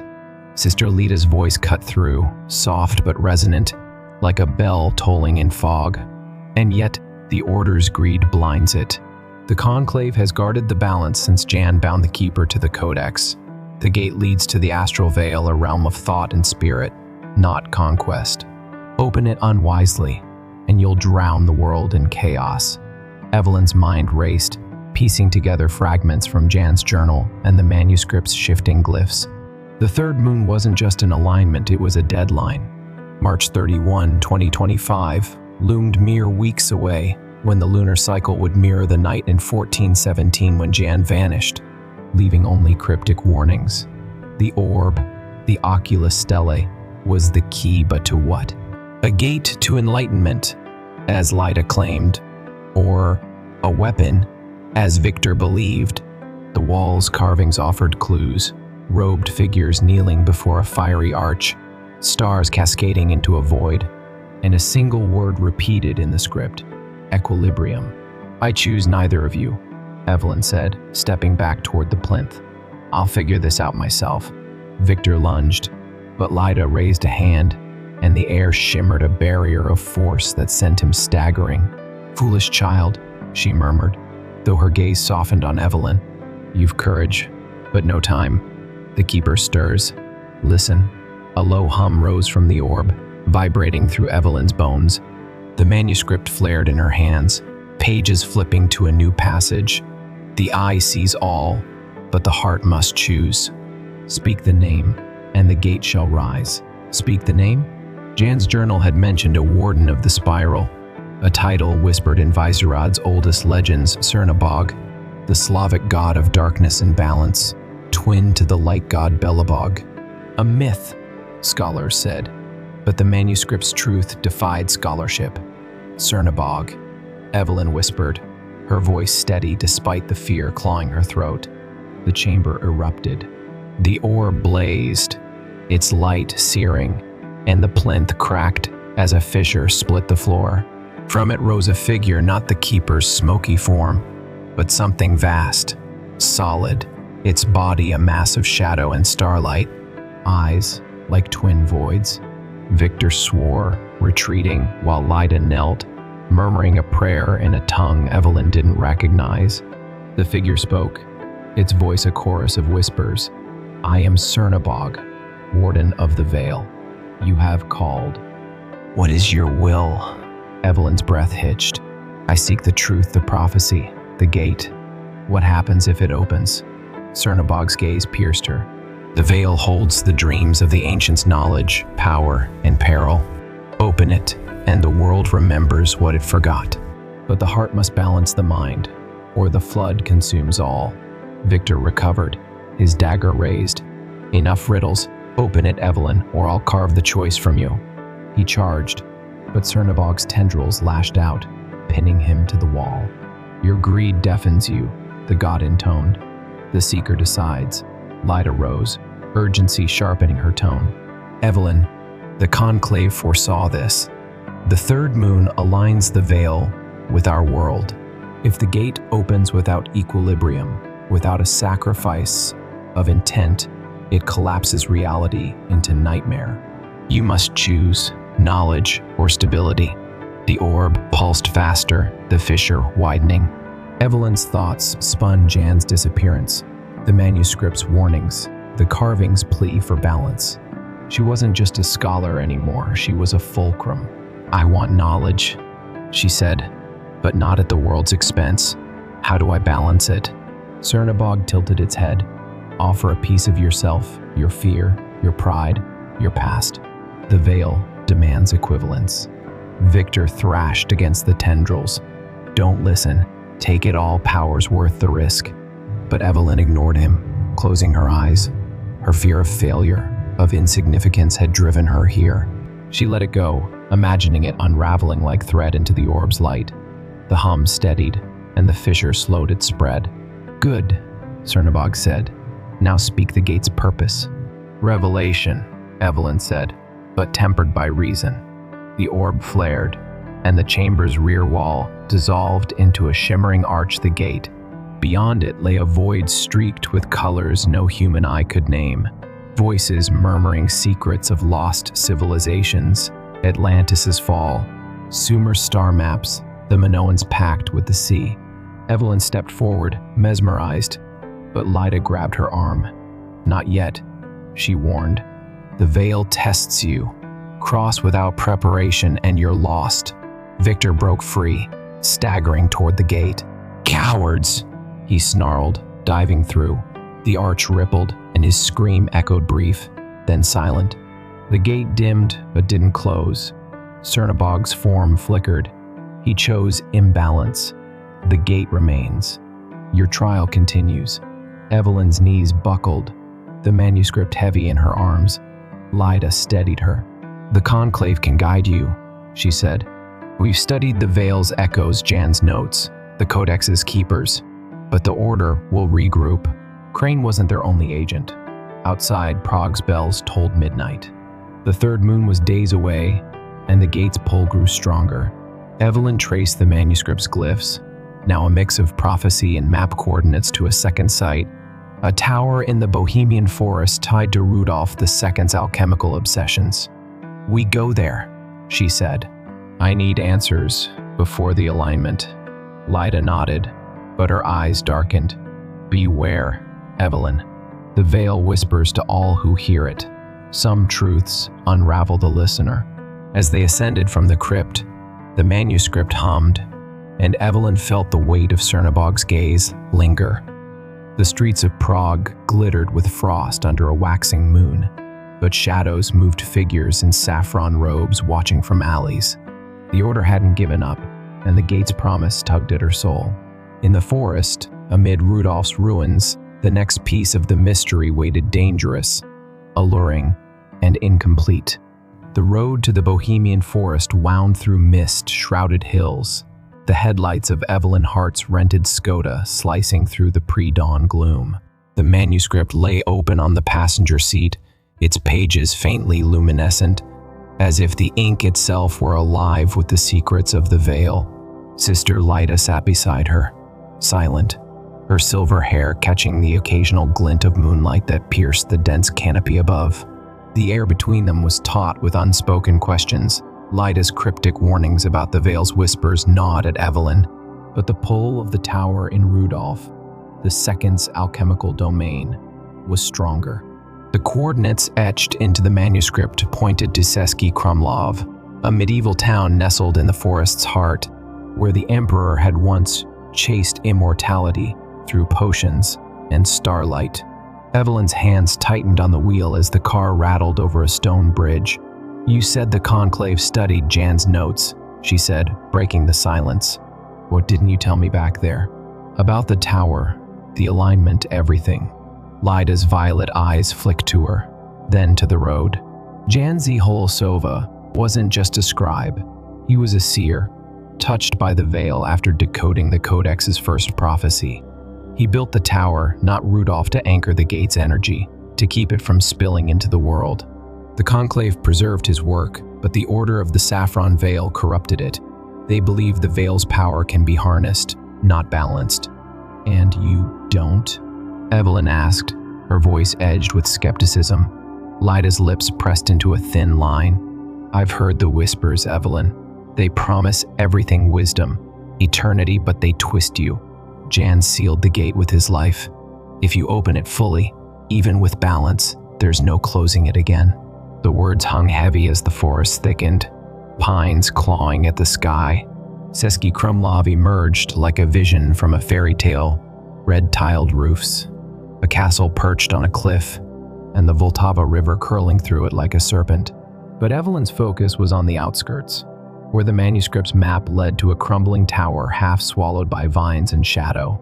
Known locally as the Alchemist's Spire, it had been Rudolph's retreat in the late 16th century, a place of rumored experiments where he'd sought the Philosopher's Stone, Historians dismissed the tales as fanciful, but the manuscript's coordinates and Jan's legacy suggested otherwise.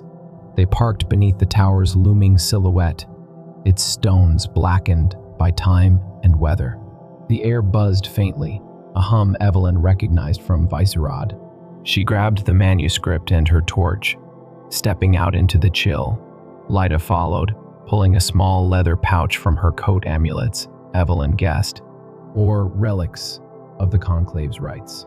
The tower's door was iron, rusted but intact, its surface etched with a spiral mirroring the codex's chart. Evelyn pressed the manuscript against it, and the hum crescendoed.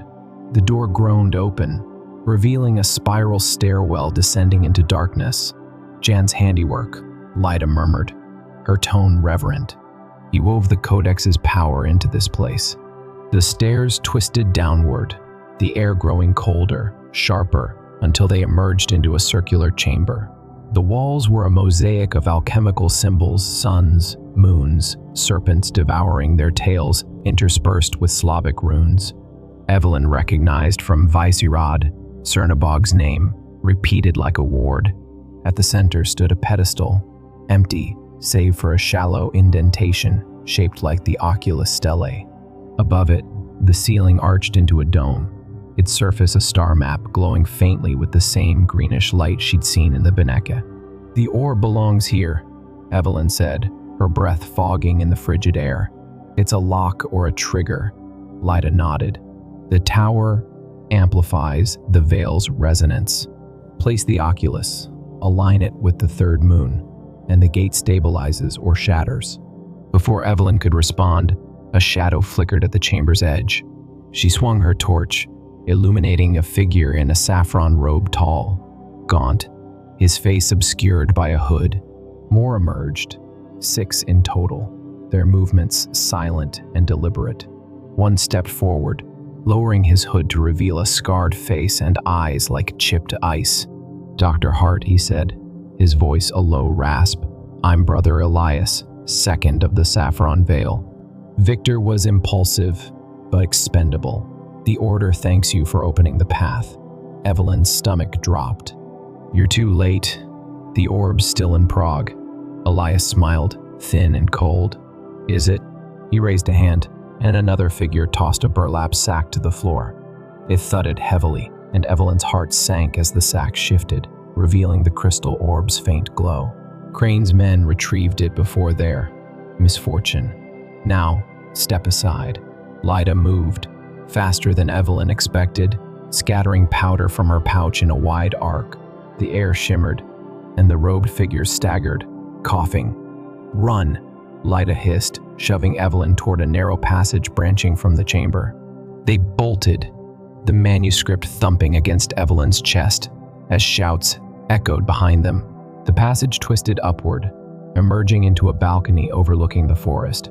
The tower's upper reaches opened to the night sky. Evelyn caught her breath, the stars above aligning in a pattern she'd memorized from the codex. "The third moon's close," she said. "If they use the orb, they won't," Lyda interrupted, pulling a dagger from her coat symbol. "Steel, no runes. Jan's wards hold unless the ritual's complete, but they'll try." A crash below signaled the Order's pursuit. Evelyn flipped through the manuscript, its pages now a jumble of prophecy and warning. The spire sings when the warden wakes. Balance the light, or the dark prevails. She scanned the balcony, spotting a lever embedded in the wall, its handle carved with Cernabog's spiral. The warden Cernabog. He's tied to this place too. She yanked the lever. The tower shuddered, and the dome's star map blazed, light streaming downward to form a circle around the pedestal below. The Order's chants faltered as the hum became a roar. From the light emerged Cernabog, larger than in Vicerod, his form a storm of shadow and starfire. "The spire is mine," he boomed. "Who dares?" Elias raised the orb defiantly. "We claim the Veil's bounty." He slammed it into the pedestal's indentation, and the chamber erupted in blinding light. The floor cracked, tendrils of energy snaking upward, and Evelyn felt the manuscript pulse in sync. Cernabog roared, his tendrils lashing at the order, but the gate's arch reappeared wider, wilder, its void now a maelstrom of voices and visions. Evelyn stumbled back, Lyda steadying her. "They forced it open," Lyda said, her voice tight. "The balance is breaking." Through the gate poured images, lost cities rising from sand, skies splitting with fire, voices chanting in tongues dead for millennia. Evelyn's mind reeled, but she clung to the manuscript, its glyphs shifting. The heart binds the storm. She remembered Vaisvirad, her sacrifice of fear. What now? Pride? Her need to prove herself? She closed her eyes, letting it go, offering it to the chaos. The gate's roar softened, the maelstrom slowing, but it didn't close. Cernabog turned to her, his void eyes piercing. "Your will steadies it, but the order's folly persists. Seek the third anchor, the well of Libuse." The moon nears. Elias and his surviving brethren fled, the orb still glowing in the pedestal. The tower trembled, cracks spidering up its walls. Evelyn grabbed Lyda, racing for the stairs as stones began to fall. They burst into the forest, the spire collapsing behind them in a plume of dust and light. The manuscript buzzed, its map now pointing north to Libuse's well, a mythic site tied to Prague's founding princess and her prophetic visions. Dawn broke, painting the sky crimson. The third moon was days away, and the veil's whispers grew louder in Evelyn's mind, promises of truth, threats of ruin. Lyda's face was grim. The well is the final lock. The order will be there. And Cernabog's patience wanes. Evelyn nodded, resolve hardening. The mystery spiraled deeper, its threads binding her to a fate she couldn't yet see. The forest whispered as they drove north, the weight of the veil pressing ever closer. The road north from Český Krumlov blurred into a tapestry of rolling hills and skeletal trees, the Bohemian landscape stretching toward Prague, under a sky bruised with storm clouds. Evelyn Hart gripped the steering wheel, her knuckles white, the Voynich manuscript a constant weight against her side in its leather satchel. The hum of the codex had become a heartbeat, syncing with her own, its glyphs shifting like shadows on water. Beside her, Sister Lyda traced the edge of her dagger, her violet eyes fixed on the horizon, where the third moon's alignment loomed. March 31, 2025 now, just 3 days away. The collapse of the alchemist's spire had bought them time, but the order of the saffron veil was relentless, and the veil itself pressed against reality, its whispers seeping into Evelyn's dreams, visions of drowned cities, starlit towers, and a woman's voice calling her name. "Libuse is well," Evelyn said, her voice cutting through the engine's drone. "The manuscript calls it the third anchor." "What is it?" Another of Jan's creations. Lyda's gaze didn't waver. Not Jan's, but older, tied to Libuse herself. She was the seer queen who founded Prague, a bridge between the mortal and the divine. The well is a chasm beneath the city, hidden in Vaisvirad's roots, where she spoke her prophecies. Legend says it's a mirror to the veil, a place where the world and the beyond touch. The conclave believes Jan linked it to the codex to seal the gate's power, and the order wants to break that seal, Evelyn finished, her mind racing. The manuscript's latest map had etched itself into her memory, a path through Prague's labyrinthine streets, past the castle and the Charles Bridge, back to Vaisvirad's shadowed heart. The Well of Libuse wasn't on any tourist map, buried, forgotten, like so much of this mystery. But Cernabog's words echoed. The moon nears. Time was a noose tightening around her neck. They reached Prague by noon, the city's spires glinting through a drizzle that turned the cobblestones slick and treacherous. Evelyn parked near the Vltava, the river's gray waters churning, as if restless. She slung the satchel over her shoulder. The manuscript's hum louder now, a siren call guiding her toward Vaisvirad. Lyda led the way, her steps sure despite the rain, her pouch of amulets clinking faintly. The fortress loomed ahead, its basalt walls steeped in myths of Libuse's visions of a city rising to glory, of wars and floods of a great darkness only a chosen heart could temper. The manuscript pulsed as they slipped past the basilica of Street Peter and Street Paul, its Gothic silhouette stark against the storm. Tourists huddled under umbrellas, oblivious to the two women descending a overgrown path toward a cluster of ancient oaks. At its center stood a slab of stone, weathered and unmarked, but the codex's spiral glowed faintly when Evelyn pressed it against the surface. The ground rumbled, and the slab slid aside, revealing a shaft dropping into darkness. A rope ladder dangled, its fibers damp but sturdy. "Jan's work again?" Evelyn asked, peering into the abyss. Lyda shook her head. "Older. Labuse's priestesses carved this. Jan only found it." She lit a flare, its red glow illuminating the shaft's walls etched with Slavic runes and faint outlines of a woman crowned in stars.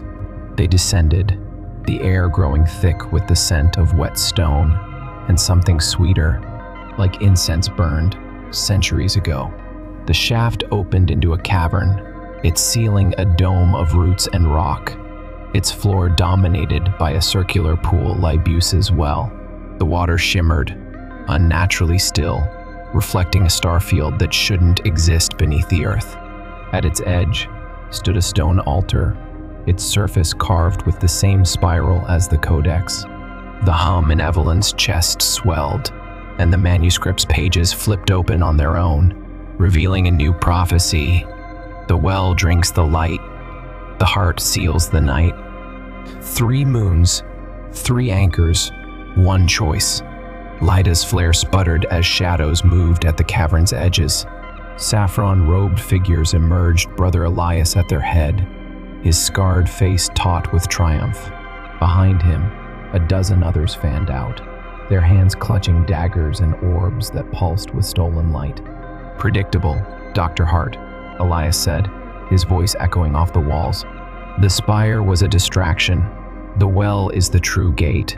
Evelyn stepped back, the altar cold against her hip. "You forced it open once. It didn't end well for Victor." Elias's smile was a blade. Victor was a tool. The Oculus Stellae stabilized the gate. The well will unleash it. The veil's power belongs to us. He raised a shard of crystal, not the orb, but a fragment, its edges jagged and glowing. A piece of the eye attuned to the well. "Step aside or die." Lyda flung her flare, its sparks scattering the order's ranks, and drew her dagger. "Evelyn, the altar now." Evelyn lunged, slamming the manuscript onto the spiral. The well erupted, water surging upward in a column of light, and the cavern shook as Cernabog's form coalesced, not from the altar, but from the pool itself, his shadow star body towering over them. "Fools!" he roared, his voice a tempest. "The well is mine to guard."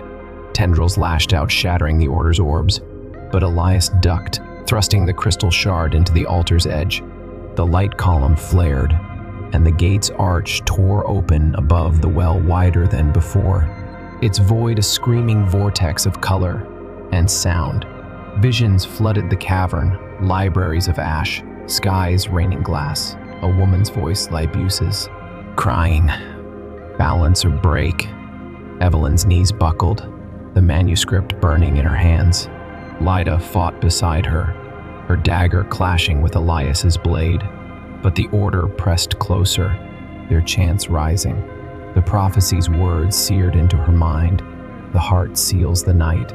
She'd sacrificed fear, pride what was left, her past, her obsession, her isolation had driven her here. Could she let it go? "Cernabog," she shouted, her voice raw. "Take my solitude, my need to do this alone. Balance it." She hurled the manuscript into the well, its pages dissolving into light. The god's eyes flared, and the vortex slowed, its edges softening.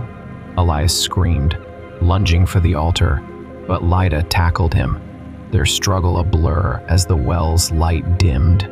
The gate stabilized, a shimmering window rather than a storm. Cernabog's form shrank, his voice a whisper. "The 3rd moon rises tomorrow. The heart holds, but the choice remains." Seek the woman who saw. He faded, leaving the cavern silent save for the order's groans and Lida's labored breathing. Elias lay unconscious, his shard dull. Evelyn retrieved the soaked manuscript intact, its glyphs now a plea. Find her beneath the crown. Libuse's crown Prague castle. The well hummed faintly, the gate still open, its whispers softer but insistent. Lida clutched a wound on her arm, her face pale. The conclave underestimated them, she said. The order's not done. And the veil, it's awake. Night fell as they climbed back to the surface, the city's lights a constellation below. The third moon loomed, its shadow creeping. The rain had ceased by the time Evelyn Hart and Sister Lida emerged from the shaft beneath Vicerod, the night air sharp with the bite of late March. Prague sprawled below, its golden spires and bridges aglow under a waxing moon, the third moon, now just hours from its peak alignment on March 31, 2025. The Voynich manuscript, damp but pulsing with a faint warmth, hung heavy in Evelyn's satchel, its latest cryptic message, find her beneath the crown burning in her mind. Libuse's crown could only mean Prague Castle, the ancient seat of Bohemian kings, perched atop Hradkany Hill. The well of Libuse had steadied the gate, but the veil's presence lingered, its whispers threading through Evelyn's thoughts, promises of lost truths, warnings of a world unmade. Lida leaned against an oak, her silver hair plastered to her face, blood seeping through the makeshift bandage on her arm. The order won't stop, she rasped, her violet eyes scanning the shadows. Elias is down, but their masters, those who pull the strings, will come for the gate. We need to reach the castle before dawn. Evelyn nodded, adrenaline masking her exhaustion. Libuse saw something Cernabog said the woman who saw. If she left a prophecy there, it's the last piece. She helped Lida to the car, the engine sputtering to life as they sped toward the castle. The streets were quiet, save for the occasional drunk stumbling home, but Evelyn felt watched saffron-robed figures could be anywhere, and the veil's hum vibrated in her bones. Prague Castle loomed as they approached, its Gothic and Romanesque towers a fortress against the night. The gates were locked, tourists long gone, but Lida knew a way through the old royal palace's servants' tunnels, a warren of passages used by medieval staff. They slipped through a rusted grate near the powder tower, the air inside dank and echoing with the drip of water. Evelyn's torch flickered over walls, scratched with faded runes, more of Jan Z. Hulsova's work, or perhaps Libuse's priestesses. The manuscript guided them, its spiral glowing brighter as they descended. The tunnel opened into a crypt beneath Street Vitus Cathedral, the castle's heart. Vaulted ceiling soared above, stained glass casting fractured moonlight across a stone sarcophagus. Carved into its lid was a woman's figure, crowned with stars Libuse, her eyes closed in eternal vision. The manuscript flared, pages flipping to a final prophecy. Beneath the crown, the seer sleeps. Her voice binds the storm, her blood seals the dawn. Evelyn's breath caught. Blood? Another sacrifice? Lida knelt, tracing the sarcophagus's edge. Libuse's tomb is a myth historians say she's buried elsewhere, but the conclave knew. Her spirit anchors the veil here. Jan found her, bound her to the codex. She pressed a rune, and the lid shifted, revealing a hollow chamber. Inside lay a bronze circlet, Libuse's crown, and a clay tablet etched with swirling script, older than the codex, its surface cracked but intact. Evelyn lifted the tablet, its weight grounding her. The glyphs matched the manuscripts, but simpler. Roar. The third moon wakes the sleeper. Blood calls blood. The gate demands the air. Her stomach twisted. Air? Libuse's line died out centuries ago. Lida's eyes darkened. Not entirely. The conclave were her descendants, diluted but unbroken. Jan was one of us. I am too. She hesitated, then sliced her palm with her dagger, letting blood drip onto the tablet. The crypt trembled, and the crown glowed, its light merging with the tablet's script. A woman's voice, clear, resonant, filled the air. I am Libuse, daughter of the stars. The veil is my mirror, my curse. You who hear, choose, seal it with blood, or let it sing. The gate's arch materialized above the sarcophagus, smaller but fiercer. Its void a kaleidoscope of future's peaceful fields, burning skies, cities of glass. Evelyn's mind reeled. Seal it how? More sacrifice? Libuse's voice softened. Blood to close, will to open. The air's gift steadies the storm. Choose, or the dawn decides. A crash echoed from the tunnel. Saffron-robed figures poured in dozens now, led by a woman in a golden mask, her presence radiating authority. The Order of the Saffron Veil claims its due, she declared, her voice silk over steel. The Veil song is ours. Surrender the crown. Lyda staggered to her feet, dagger raised, but Evelyn saw the odds too many, too armed. The manuscript buzzed, and Cernabog's shadow flickered at the gate's edge, his void eyes on her. The moon peaks, he intoned. The air bleeds, or the world does. Evelyn's heart pounded. Lyda's blood had woken Libuse, but sealing the gate meant more life, perhaps. She grabbed the crown, its metal biting into her palms, and faced the masked woman. You want power? Take it from me. She thrust the crown toward the gate, its light flaring, and the Order lunged. Lyda fought, her blade a blur, but a dagger caught her side, and she fell with a cry. No! Evelyn shouted, dropping to her knees beside Lyda. The masked woman seized the tablet, chanting in a tongue that twisted the air, and the gate widened, its vortex roaring. Libuse's voice rose. Blood calls blood. Evelyn tore off her sleeve, pressing it to Lyda's wound, but the older woman gripped her hand. You're not the heir, Lyda whispered. I am. Finish it. Before Evelyn could protest, Lyda dragged herself to the gate, blood trailing behind. She pressed her palm to the arch, and the vortex screamed, light exploding outward. The Order faltered, the masked woman shrieking as the gate shrank, its edges sealing. Lyda slumped, her body fading into motes of light, and Libuse's voice sighed. The storm rests. For now. The crypt fell silent, the gate gone, the crown dull in Evelyn's hands. The Order retreated, their leader spitting curses, but Evelyn barely noticed. Lyda was gone, her sacrifice had closed the veil, but the manuscript still hummed, its pages blank save for a single spiral. Cernabog's voice lingered. The dawn decides.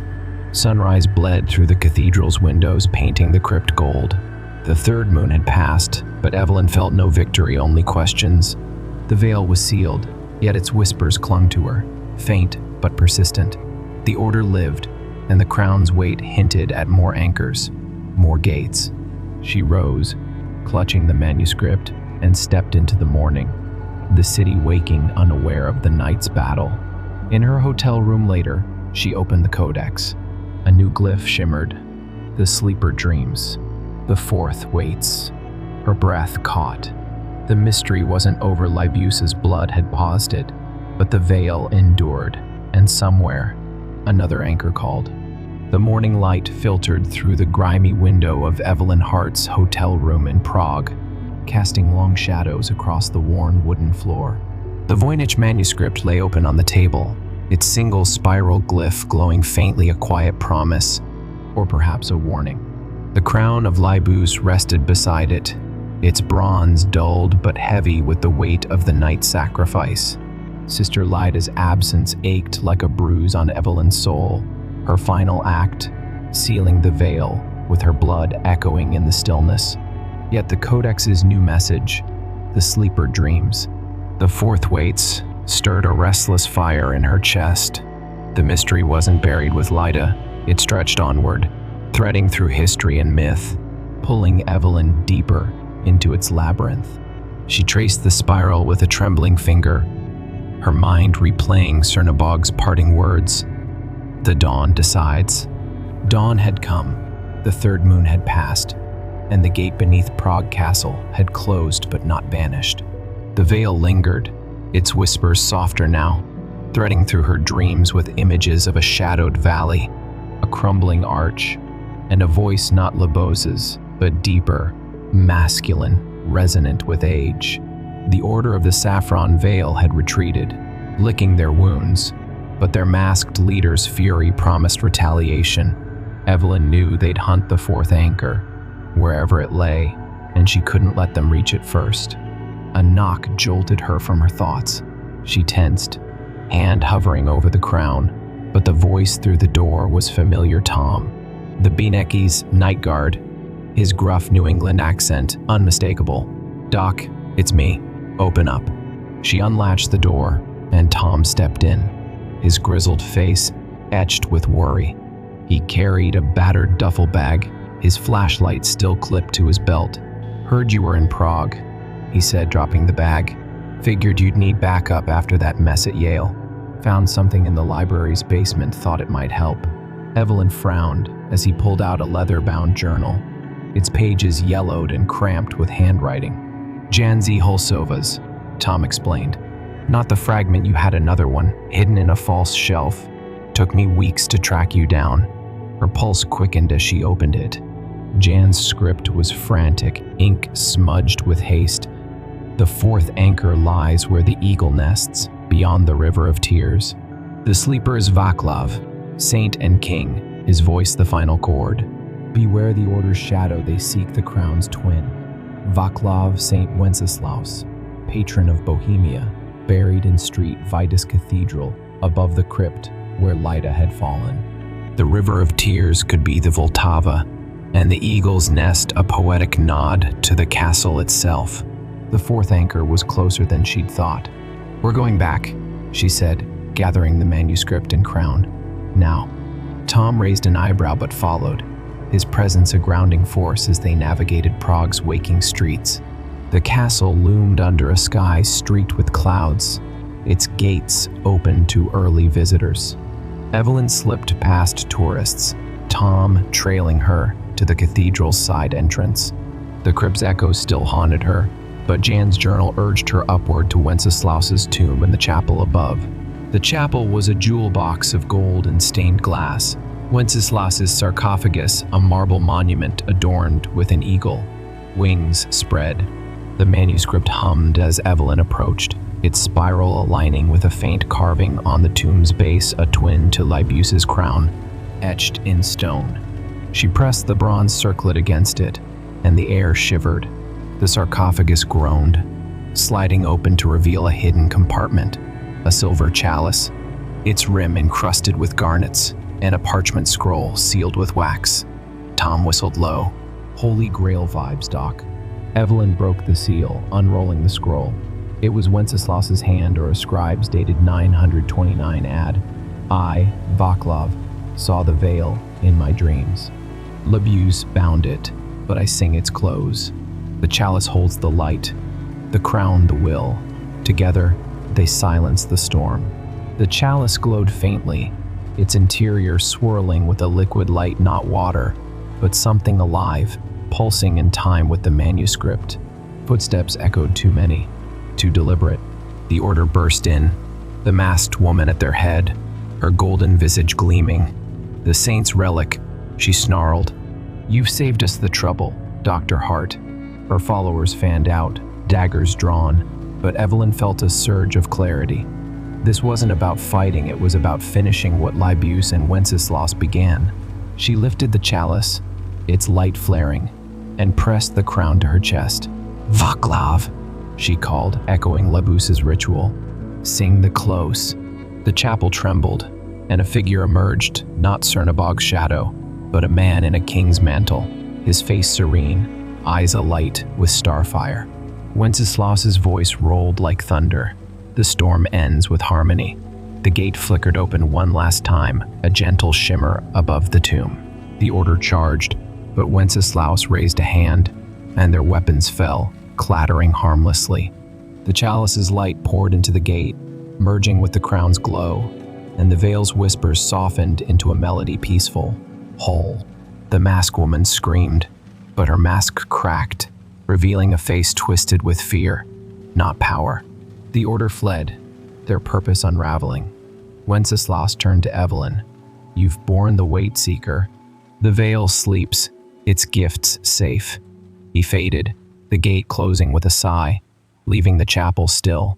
The manuscript dimmed, its pages blank, the crown and chalice cold in her hands. Tom clapped her shoulder. "Guess that's that, huh?" Evelyn smiled, weary but certain.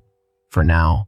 Days later, Evelyn stood on Charles Bridge, the Vltava flowing beneath her, its waters calm under a spring sun. The manuscript, crown, and chalice rested in a locked case at her hotel, destined for study, not to unlock the veil, but to understand its echoes. The order had scattered, their leader's defeat a quiet victory, though Evelyn knew shadows lingered.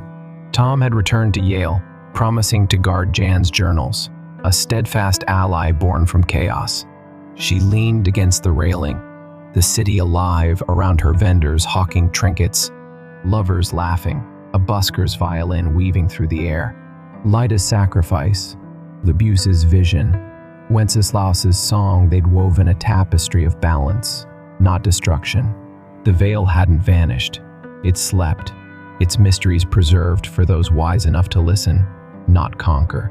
Evelyn felt lighter, her solitude replaced by connection to history, to the people who'd guided her, to a world that endured. A breeze carried the scent of blooming linden trees, and she closed her eyes, hearing a faint echo, not a whisper, but a note of harmony. The fourth anchor had closed the storm, not with blood or loss, but with unity. She'd sought truth and found purpose, a gift to carry forward. As the sun climbed higher, Evelyn walked back into Prague's embrace, the manuscript's silence a promise of peace, not an end, but a beginning.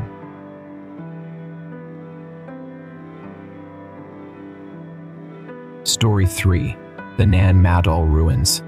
The tide was low when Kalia Jensen first saw Nan Madol, its black basalt walls rising from the turquoise shallows like the bones of a drowned giant.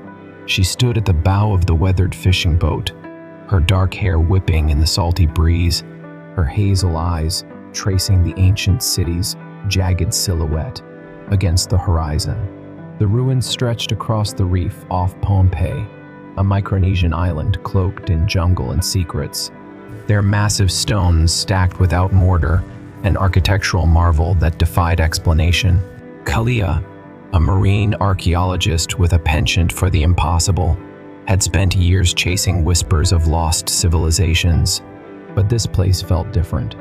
The air thrummed with an eerie stillness, as if the ocean itself held its breath. "Careful, lady," grumbled Captain Maka, the grizzled Pohnpeian sailor steering the vessel. His sun-worn hands gripped the wheel, his voice rough as coral. Nan Madol's no place for hulls who don't respect the old ways. The spirits don't like strangers poking around. He spat over the side, a ritual Kalia had seen him repeat every few minutes since they'd left Colonia Harbor. "I'm not here to disrespect anything," she replied, adjusting her backpack. "I'm here to understand." She didn't mention the rumors that had lured her, a sailor's tale of a submerged chamber beneath the ruins, uncovered after a storm, its walls etched with a prophecy in an unknown script. The locals called it the Tanemu Naniso, the voice of the deep, and claimed it foretold the sea's vengeance on those who'd forgotten the old gods. Kalia wasn't one for superstition, but the story had gnawed at her, tugging her across the Pacific with the promise of discovery. The boat scraped against a shallow reef, and Maka cut the engine. "This is as far as I go," he said, pointing to a narrow channel between two islets. "You swim from here. Watch the tides, they turn fast." His eyes lingered on her, wary but curious, before he handed her a battered flashlight. "And don't say I didn't warn you." Kalia nodded, slipping into the warm water with her gear sealed in a waterproof bag. The ocean lapped at her thighs as she waded toward the nearest wall, its basalt blocks towering twice her height, slick with algae and time. Nanmadol wasn't just a ruin, it was a labyrinth. A city of 92 artificial islands built over centuries by the Saudalur dynasty, rulers who'd vanished into legend around the 17th century. Historians speculated they'd been overthrown, but the oral tradition spoke of darker fates, curses, storms, and the wrath of Non-Sapwe, the thunder god exiled by his own priests. She climbed onto a crumbling platform, her boots crunching against shells embedded in the stone. The silence was oppressive, broken only by the distant crash of waves and the cry of a frigate bird overhead. Kalia switched on the flashlight, sweeping its beam across the walls. Most bore the weathered marks of wind and water, but one caught her eye, a slab near the edge of the islet. Its surface unnaturally smooth, as if polished by hands long gone. She knelt, tracing her fingers over faint carvings, concentric spirals, jagged lines, and what looked like a stylized wave cresting over a human figure. Her pulse quickened. This wasn't random decoration, it was a message. "Found something already, have you?" A voice rasped behind her, sharp and unwelcome. Kalia spun, her light landing on a tall figure emerging from the shadows of a nearby wall. He was lean and wiry, his skin tanned to leather, his gray eyes glinting with a predator's gleam. A machete hung at his belt, and a satchel slung over his shoulder bulged with tools. She knew him instantly, Victor Drake, a rival explorer with a reputation for looting sites and selling artifacts on the black market. They'd crossed paths in Belize years ago, when he tried to steal a Mayan jade mask she'd uncovered. He'd gotten away with a broken nose instead. "Drake," she said, standing slowly, her hand drifting toward the dive knife strapped to her thigh. "What's a scavenger like you doing in a place like this?" "Same as you, Jensen," he sneered, stepping closer. "Chasing fairy tales, except I don't waste time scribbling notes for dusty journals." "That slab you're drooling over? It's worth a fortune to the right buyer. Step aside, and maybe I'll let you live to tell the tale." Kalia tightened her grip on the knife. "You're not touching this. It's not some trinket, it's history. And if the rumors are true, it's more than that." Drake laughed, a harsh bark that echoed off the stones. "Prophecies and curses? You've been listening to the locals too long. But fine, let's see what's under it. You're not the only one who heard about the chamber." He pulled a crowbar from his satchel, jamming it into a crevice beside the slab. Before Kalia could protest, the stone shifted with a groan, revealing a dark, narrow shaft descending into the islet's core. A gust of stale, briny air rushed up, carrying the faint sound of dripping water. "You're insane," she hissed, but curiosity overrode her anger. She shone her flashlight down the hole, its beam swallowed by the blackness. A rope ladder dangled from the edge, its fibers frayed but intact. Someone had been here before them. Against her better judgment, she followed Drake as he descended, her boots thudding against the damp rungs. The shaft opened into a cavern, its walls lined with more basalt, though these glistened with moisture and veins of quartz that sparkled like stars. At the center stood a pedestal, and atop it rested a single object, a palm-sized disc of obsidian, its surface etched with the same symbols she'd seen above, but sharper, more intricate. Kalia approached, her breath catching. The disc wasn't just an artifact, it pulsed faintly, as if alive, its edges shimmering with a blue-green sheen. She reached for it, but Drake shoved her aside, snatching it first. "Mine," he growled, holding it up to the light. The cavern trembled, a low rumble shaking the walls, and the dripping water turned to a steady trickle. Kalia stumbled, steadying herself against the pedestal as a voice not human, but deep and resonant, filled the air. "Kilon Soe, Nanwarki Wei," it intoned, the words ancient, guttural, unmistakably Pohnpeian. Kalia didn't speak the language fluently, but she recognized fragments from her research. The sea rises, the ruler falls. The prophecy of the Kanimu Nanis.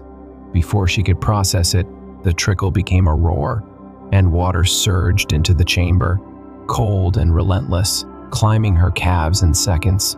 "Drake, you idiot!" she shouted, lunging for the ladder. He clutched the disc, his face pale, but he didn't argue. They climbed, the flood chasing them up the shaft. They burst onto the surface as the islet shuddered, cracks splintering the basalt. The tide had turned, waves crashing over the walls, and Captain Maka's boat was a distant speck, fleeing the chaos. Kalia grabbed Drake's arm, yanking him toward a higher platform. "What did you do?" she demanded, but he only stared at the disc, its glow intensifying. The carvings shifted before their eyes, forming new patterns, a map, perhaps, or a warning. Overhead, the sky darkened, thunder rolling in a voice that echoed the cavern's chant. Non-Sapwe, the thunder god, exiled no more. From the shadows of a nearby islet, a figure watched an old woman, her hair white as coral, her eyes sharp with knowing.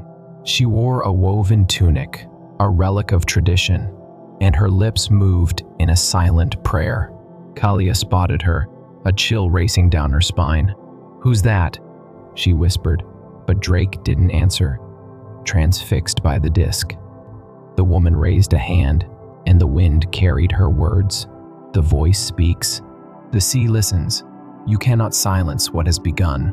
The platform buckled, water swirling around their knees, and Kalia realized the truth.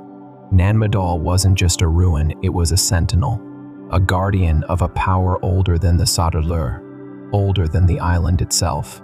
The prophecy wasn't a myth, it was unfolding, and they were caught in its tide.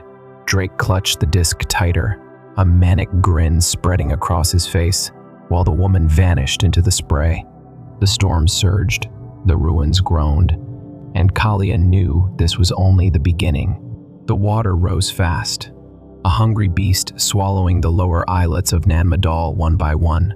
Kalia dragged Drake toward a crumbling tower, its basalt walls leaning precariously over the churning sea. The disc in his hand pulsed like a heartbeat, its glow casting eerie shadows across his face, greed warring with fear. She wanted to smash it from his grip, but something held her back. That disc wasn't just an artifact, it was a key, and she needed to know what it unlocked. "Move!" she barked, shoving him up a jagged incline. The tower's base was still dry, but the waves clawed at it, spraying foam that stung her eyes. She glanced back at the spot where the old woman had stood, nothing but mist and crashing water now. Her words lingered though. "You cannot silence what has begun." Kalia's mind raced, piecing together fragments of Pohnpeian lore she'd studied back in Honolulu. The Sadalur dynasty had ruled with iron and mysticism, their priests wielding the favor of Non-Sapwe until they betrayed him, banishing him to the sky. The oral histories claimed he'd vowed revenge, promising the sea would reclaim what the land had stolen. Was this disc his voice, his curse made manifest? Drake stumbled, clutching the disc to his chest as he scaled the tower. "This is worth millions," he panted, his voice barely audible over the storm. "Collectors in Tokyo, Dubai, they'll pay anything for this kind of power." "It's not about money," Kalia snapped, hauling herself onto a ledge beside him. "It's waking something up, something we can't control." She yanked her notebook from her bag, its pages damp but intact, and sketched the disc's symbols as best she could in the dim light. The spirals, the wave, the figure beneath it, they matched carvings she'd seen in Pohnpei's museums, relics tied to the Hanan Warki, the sacred rulers who succeeded the Sadalur. But there was more, a faint grid-like pattern emerging on the disc, lines intersecting like a map. She squinted, her archaeologist's instinct kicking in. This isn't just a prophecy, it's a guide. To what? Drake demanded, his fingers tightening around the obsidian. The tower shook, a deep groan rising from its foundation, and Kalia grabbed his arm to steady them both. The sea surged higher, swallowing the platform they'd fled, and lightning split the sky, illuminating the ruins in stark relief. For a moment, she swore the basalt walls moved, shifting, realigning, as if Nan Madol itself were alive. "To whatever's next," she said, her voice firm despite the chaos. "The Hanimwu Nanisu, the voice of the deep, it's not random. It's pointing us somewhere." She tapped the sketch, her mind racing.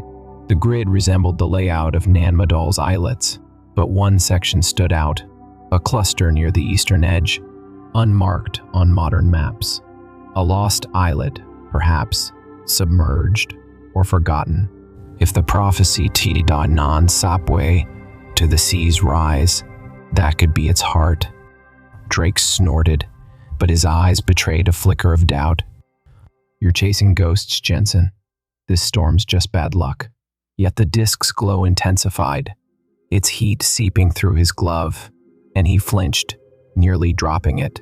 The thunder roared again, a sound too deliberate, too alive, and Kalia felt the weight of unseen eyes, spirits, gods, or something older watching from the dark. A shadow loomed behind them, and Kalia spun, her flashlight catching the old woman from before. She stood atop the tower's peak, impossibly dry despite the rain, her white hair glowing faintly in the storm's flicker. "Kilon Soe," she repeated, her voice cutting through the wind. "The sea rises because you took what was not yours. Return it or follow it down." She pointed east, toward the horizon where the grid's lines converged, then dissolved into mist as lightning struck again. "She's nuts," Drake muttered, but his bravado faltered. The tower tilted, its base eroding under the waves, and Kalia made a snap decision. She lunged, wresting the disc from his grasp, with a strength born of desperation. He cursed, swinging the machete, but she ducked, clutching the obsidian as it burned her palm. The pain was sharp, electric, and the symbols flared brighter, searing into her vision. "Give it back," Drake roared, but the tower buckled, sending them sprawling. Kalia rolled, clutching the disc, and spotted a canoe bobbing in the channel below, old, wooden, impossibly intact amidst the chaos. A lifeline. She scrambled down, Drake close behind, his machete gleaming with intent. The canoe rocked as she leapt in, and he followed, too stubborn or greedy to let her go alone. She shoved an oar into his hands. "Row, or we're both dead." He glared but complied, the storm driving them east toward the grid's coordinates. The disc hummed in her lap, its map aligning with the ruins they passed, crumbling walls, submerged islets, and strange, glowing patches in the water. Kalia's heart pounded as the canoe cut through the waves, the thunder god's voice echoing in every crash. She didn't believe in curses, not really, but Nan Madol was rewriting her rules. Hours bled into the night, the storm unrelenting, until the canoe scraped against something solid, an islet not on any chart, its basalt, blackened and slick, rising from the sea like a clenched fist. Kalia climbed out, the disk's glow guiding her to a crevice in the rock.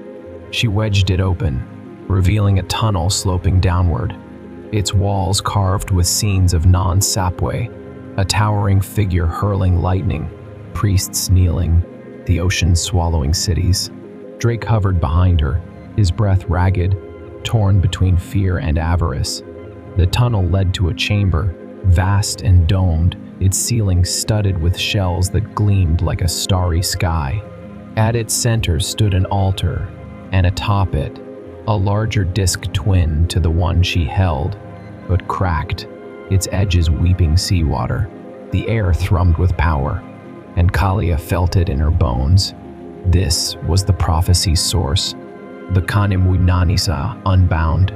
She placed the smaller disc beside its twin, and the chamber flared to life, light pulsing through the walls, revealing more carvings, dates, constellations. A wave cresting over Pohnpei itself, dated to now. "It's happening," she whispered, as the ground trembled and water seeped through the floor. Drake lunged for the altar, but a figure emerged from the shadows, not the old woman, but a man, tall and regal, his skin shimmering like fish scales, his eyes storms of their own. A non-Warki, or something more, a guardian, a god. You woke me, he said, his voice the sea's roar. Now choose, silence me, or drown with me. The chamber shook, the discs flared, and Kalia stood frozen, Drake's machete raised, the guardian's gaze piercing. The prophecy wasn't over, it was theirs to finish, or flee. The guardian's words hung in the air like the rumble of distant thunder, his storm-gray eyes boring into Kalia as if peeling back her soul. Water trickled faster through the chamber's floor, pooling around her boots, cold and insistent, while the twin discs on the altar pulsed in unison, their glow bathing the shell-studded ceiling in an unearthly shimmer. Drake's machete hovered mid-swing, his breath ragged, caught between striking the figure and fleeing the rising tide. Kalia's hand tightened around the smaller disc, its heat searing her skin, tethering her to this moment, a crossroads she hadn't signed up for but couldn't escape. Who are you? She demanded, her voice steady despite the quake in her chest. The guardian tilted his head, his shimmering form rippling like the surface of a lagoon under moonlight. He wore a mantle of woven pandanus leaves, faded but regal, and a necklace of shark teeth gleamed against his chest, an Anawarki of old, or something more ancient, something the Sadular priests might have feared when they built this place.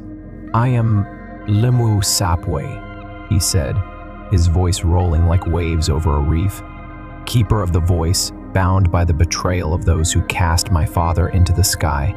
You have called me forth, and the sea answers. He gestured to the walls, where the carvings flared brighter scenes of non-Sapwe's exile, his lightning scorching the earth, the ocean rising to drown the unfaithful. Kalia's mind raced, connecting the dots. Limu meant child in Pohnpeian, and Sapwe was the thunder god's name.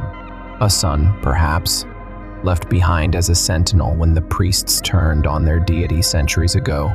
Drake lowered his machete an inch, his greed warring with survival instinct. So what? You're some ghost-playing god?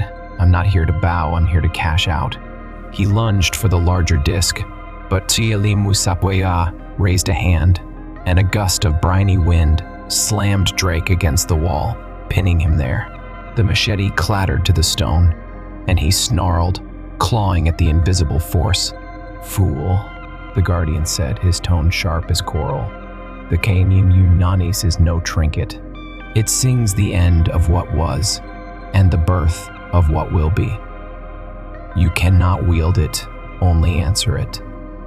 His gaze shifted to Kalia, softening but no less piercing. You, seeker, bear the mark of the curious. Choose, returned the voice to silence, or let it speak through you. Kalia's palm throbbed where the disc had burned her, and she glanced at it, a faint spiral now etched into her skin, mirroring the carvings. Her archaeologist's logic screamed to analyze, to preserve, but the chamber's trembling walls and the guardian's presence defied reason. She stepped closer to the altar, the water now lapping at her shins, and studied the cracked disc. Its fracture ran deep, weeping seawater as if bleeding, and the smaller disc in her hand vibrated, drawn to its twin like a magnet.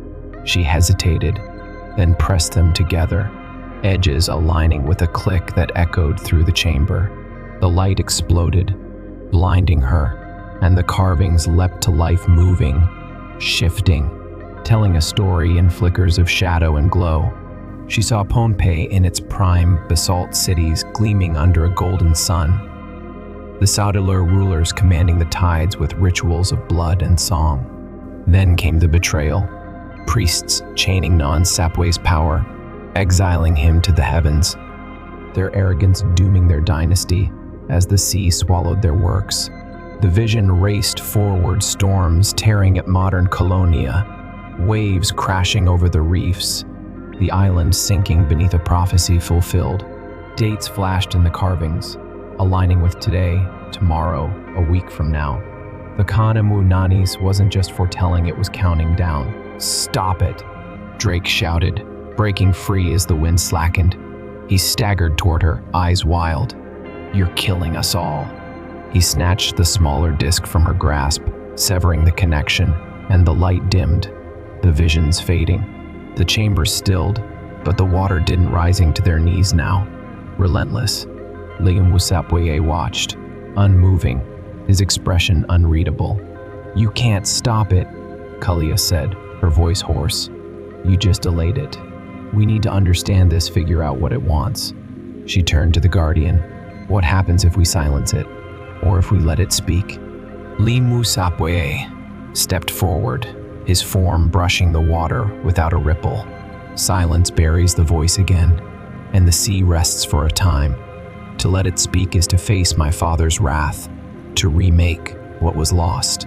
The choice is yours, but the tide waits for no one. He pointed to a tunnel at the chamber's far end, its mouth glowing faintly. "The path lies there. Decide, or drown." Kalia grabbed Drake's arm, pulling him toward the tunnel. "We're not dying here. Come on."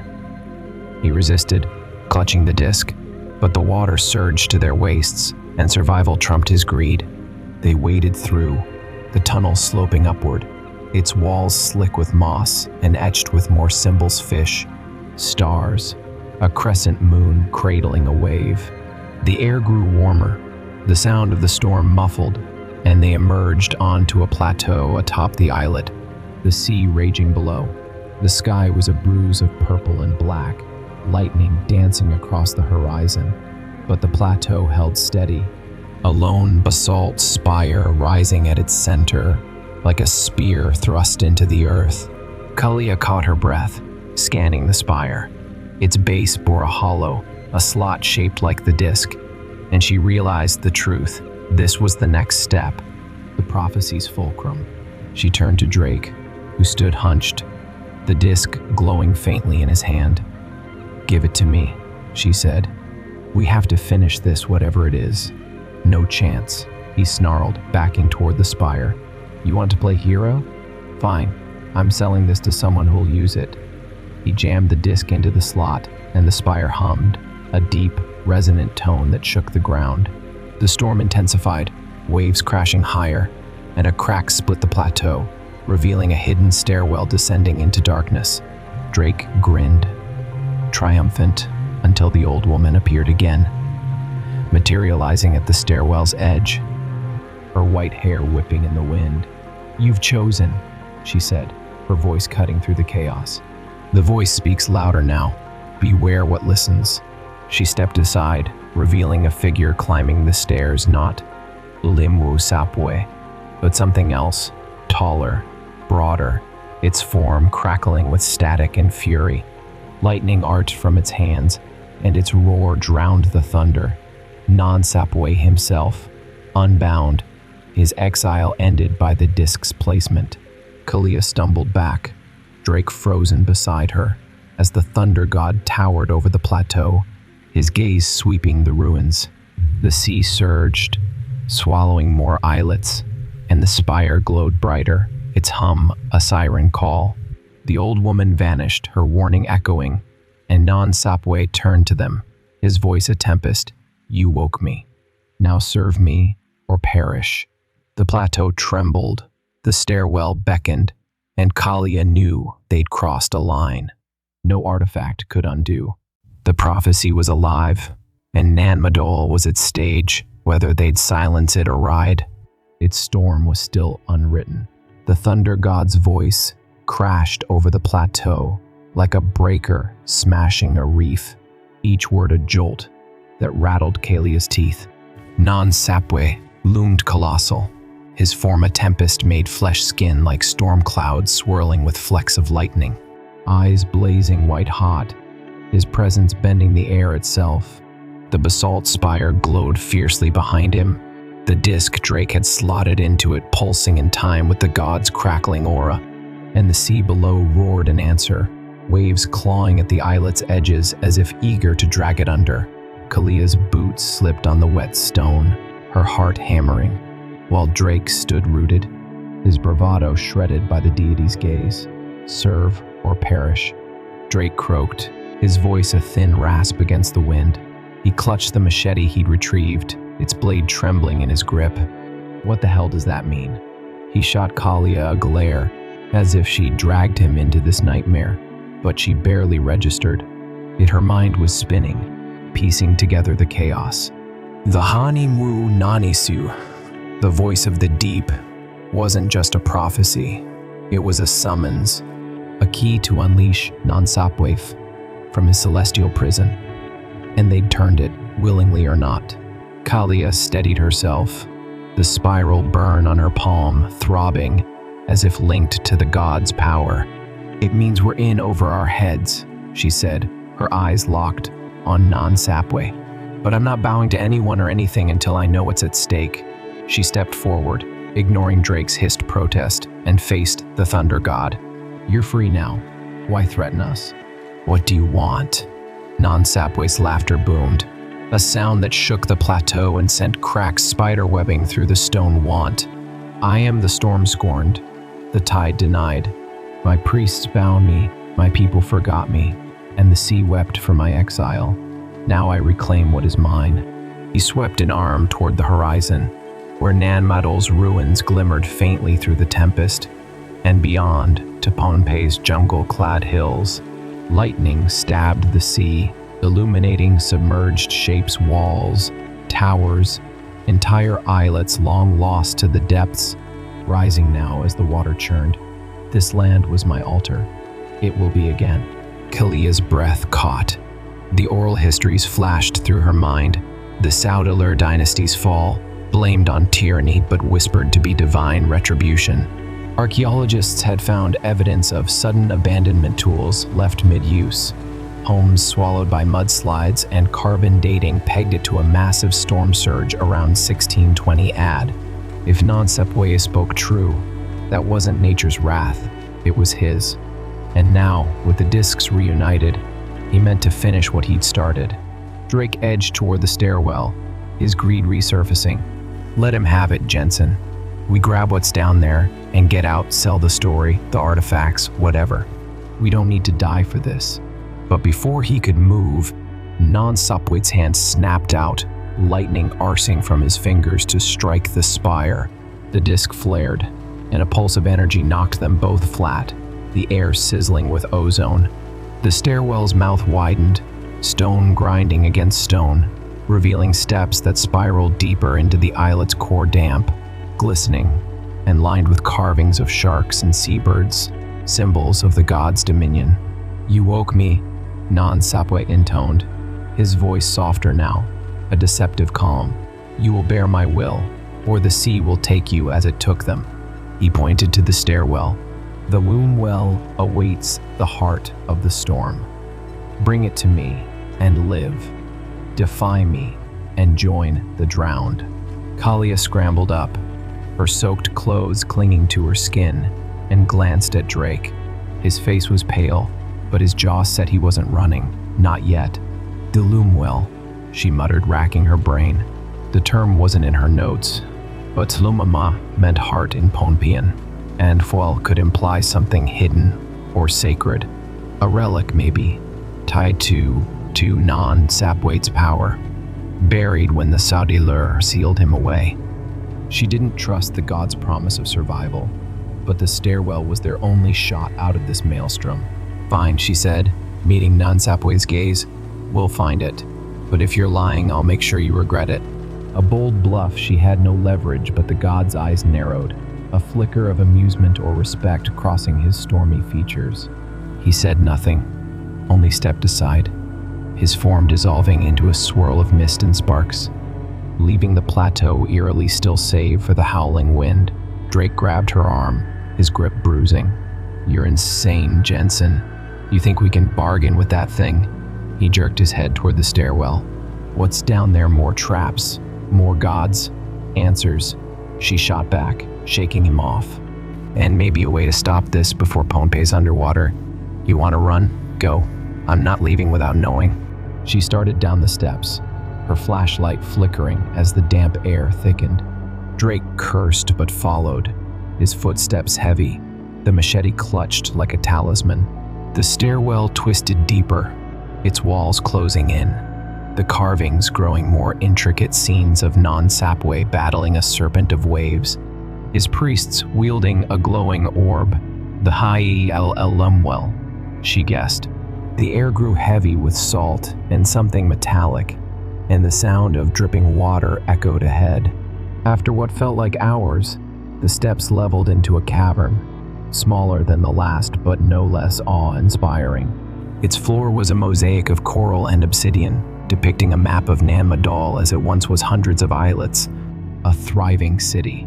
At the center stood a pedestal, and atop it, the Lumwell, a fist-sized sphere of polished stone, streaked with veins of blue and gold, pulsing faintly like a living thing.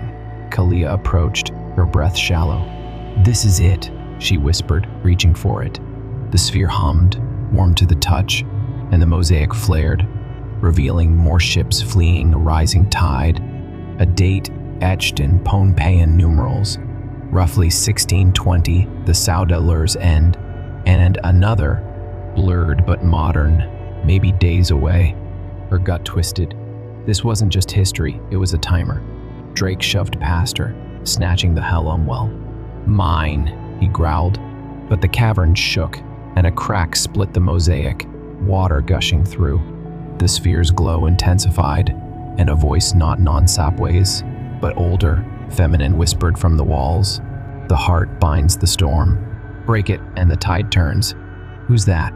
Drake demanded, clutching the sphere as the water climbed his ankles. Kalia scanned the cavern, spotting a shadow near the pedestal, the old woman again, her white hair glowing, her eyes sharp with urgency. "Nansu," she said, naming herself, keeper of the lost. "The Lumwell is his chain, shatter it, and free us all." Kalia hesitated, the sphere's pulse syncing with her own. "Break it and defy non-Sapways, risking his wrath or deliver it, and serve his vengeance." The water surged to their thighs, the cavern groaning, and Drake's greed cracked. "Smash it," he shouted, thrusting it at her. "I'm not drowning for this." She caught it, the weight heavy in her hands, and raised it high, her choice teetering until non-Sapway's roar echoed from above, the stairwell trembling as his presence descended. The storm was coming, and time was running out. The cavern's walls shuddered as non-Sapway's roar cascaded down the stairwell, a sound that clawed at Kalia's nerves, like a gale tearing through sails. The Humwolf pulsed in her raised hands, its blue-gold veins glowing brighter with every tremor, a heartbeat echoing the thunder god's fury. Water swirled around her thighs, cold and relentless, the mosaic floor cracking further as the sea invaded the sanctum. Drake's wide eyes locked on hers, his demand to smash the sphere hanging between them, while Nansu's spectral form hovered near the pedestal, her whispered plea, "Break it and free us all," ringing in Kalia's ears. The air crackled with power, a crossroads of fate pressing down on her shoulders, and for the first time since she'd set foot in Nan Madol, doubt gnawed at her resolve. She'd come here for answers, not to play judge in a divine feud. Archaeology was her shield logic, evidence, the slow unearthing of truth, but this was no dig site. This was a reckoning, a clash of gods and ghosts older than the basalt walls, and she was a speck caught in its tide. The Lumwell thrummed, its warmth seeping into her palms, and she felt it a pull, a whisper of voices not her own, pleading, raging, mourning. The Saudelur priests who'd bound non-Sapway, the people who drowned in his wrath, the island itself crying out through centuries of silence. Her breath hitched. This wasn't just a relic, it was a vessel, a prison of memory and power, and she held its fate. "Jensen, do it!"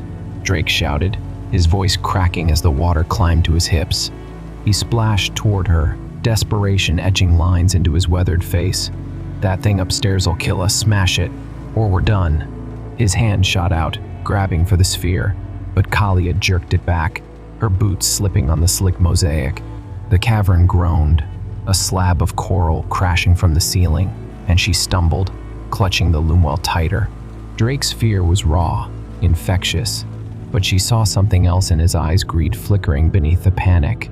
a scavenger's instinct to survive and profit, even now. "No," she said, her voice cutting through the chaos. "Not until I understand."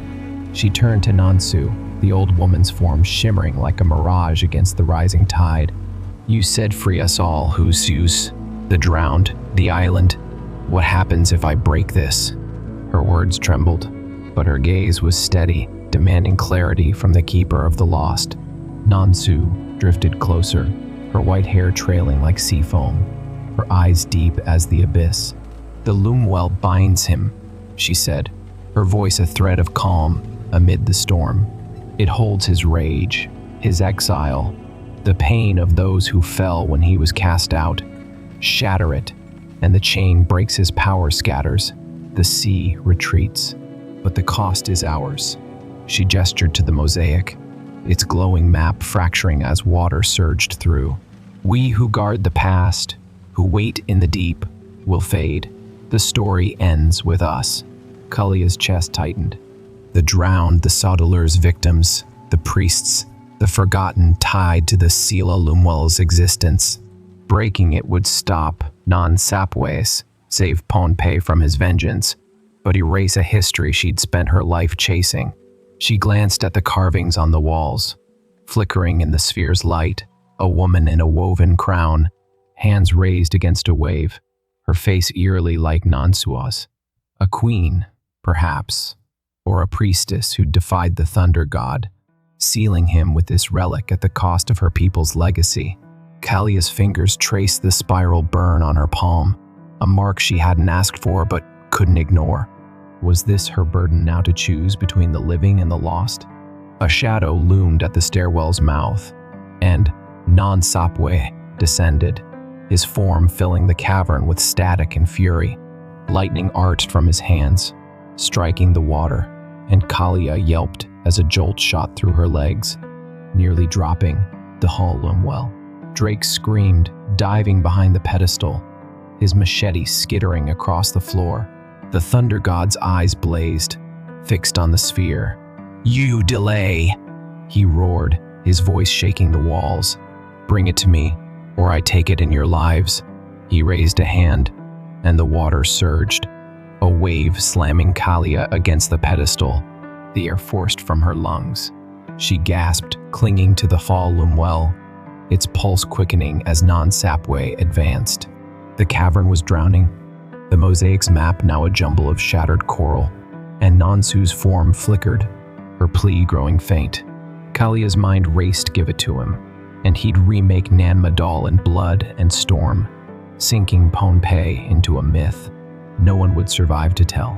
Break it, and she'd silence a god, save the island, but lose the voices of the past, the truth she'd sworn to uncover. Her hands shook, the sphere's heat searing, and she saw her father's face, another archaeologist, lost to a cave in off Hawaii. His last words to her, "Find what matters, Kalia. Hold it tight." But what mattered here, the living or the dead? Drake lunged from behind the pedestal, tackling her, his hands clawing for the LL well. "Give it up," he snarled, his weight pinning her as water swirled around their waists. She fought back, elbowing his jaw, but he wrested the sphere free, staggering toward Non-Sapwe. "Here, take it," he shouted, offering it like a trophy, his greed blinding him to the god's contempt. Non-Sapwe sand closed around the Hamlafal, and the cavern erupted. Lightning lashed the walls, the water boiled, and a scream tore from the sphere, a chorus of the drowned rising in defiance. Nansu flared bright, her form solidifying, and she thrust herself between Drake and the god, her hands slamming into the Hallum well. "Not yet," she cried, and the sphere cracked, a hairline fracture splitting its surface. The god roared, hurling her aside, but the damage was done. The pulse faltered, the water's rise slowed, and Non-Sapwe's form flickered, his power stuttering. Kalia seized the moment, scrambling up as Drake reeled, blood trickling from his nose. She grabbed the machete from the floor, its blade glinting in the chaos, and charged Non-Sapwe, aiming not for him, but the Lumwell. The god swung, lightning grazing her shoulder, but she ducked, driving the blade into the sphere's crack. It shattered, a blast of light and sound knocking her back, the fragments scattering into the water like dying stars. The cavern stilled, the storm's roar fading to a whisper. Non-Sapwe howled, his form unraveling into mist, lightning dissipating as the sea retreated, leaving the mosaic slick but intact. Nansu knelt beside Kalia, her glow dimming, a sad smile on her lips. "You chose," she said, her voice fading. "The past sleeps again. Guard it well." She dissolved. The drowned's cries silenced, and the cavern darkened, the only light from Kalia's flickering flashlight. Drake groaned, clutching his head, the greed drained from his eyes. Kalia stood, the machete heavy in her hand, the spiral burn on her palm pulsing faintly. The Helm Well was gone. Non-Sapwe banished for now, but Nanmetal's secrets lingered, the stairwell leading back to a world forever changed. She glanced at the mosaic, its map hinting at more hidden depths, and knew this wasn't the end. The tide had turned, but the story hadn't. The silence in the cavern was deafening after Non-Sapwe's dissolution, a void where the storm's fury had reigned moments before. Kalia's flashlight trembled in her grip, its beam dancing across the fractured mosaic. The water now, a shallow sheen reflecting the coral and obsidian shards of the shattered Dolum Well. Her shoulder ached where the lightning had grazed her, a dull throb syncing with the fading pulse of the spiral burn on her palm. Drake slumped against the pedestal, his face a mask of exhaustion and defeat. The greed that had driven him washed away like the retreating tide. The air felt lighter, cleansed, but heavy with the weight of what they'd done and what they'd lost. Kalia knelt, tracing the mosaic's edges, its map of ancient Nanmadol still legible despite the cracks. The islets glowed faintly, a memory of a city that had thrived under the Sadalur, a testament to human ingenuity and hubris. Nansu's final words echoed in her mind, "Guard it well," a charge she couldn't shake. The drowned were silent now, their voices extinguished with the Sialumwell. But the island's story wasn't over. She'd stopped. Non-Sapwe saved Pohnpei from his vengeance, but at the cost of a history she'd vowed to protect. Her father's voice whispered again, "Find what matters," and she wondered if she'd betrayed it. Drake stirred, his voice hoarse. "Is it done? Are we alive?" He rubbed his bruised jaw, glancing at the stairwell as if expecting the thunder god to re-emerge. His hands were empty, the scavenger's instinct dulled by the ordeal, and for once, he looked small human, not a rival. "For now," Kalia said, standing. She retrieved the machete, its blade chipped from striking the LLM well, and tucked it into her belt. "But we need to get out, make sure it holds." She started toward the stairwell, her boots sloshing through the receding water, but paused, her light catching a glint near the pedestal, a fragment of the sphere, no bigger than a coin, its blue-gold veins still faintly alive. She pocketed it, a tether to the past she couldn't let go, and motioned to Drake. "Come on, we're not done yet." The climb back was slow, the stairwells carving sharks, seabirds, waves watching them like silent sentinels. The air grew warmer, the storms rumble a distant memory, and they emerged onto the plateau under a sky bruised but clearing, stars peeking through rents in the clouds.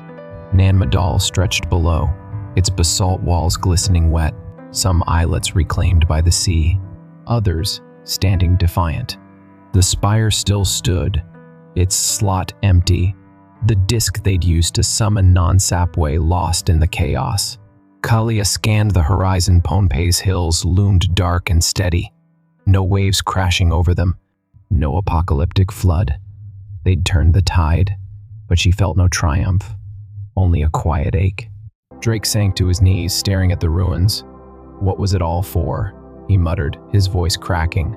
"I thought, treasure, power, something to show for it. Now what?" It was the closest he'd come to remorse, a a crack in his armor, and Kalia saw her chance not to gloat, but to reach him. "For this," she said, gesturing to Nan Madol, "to keep it standing.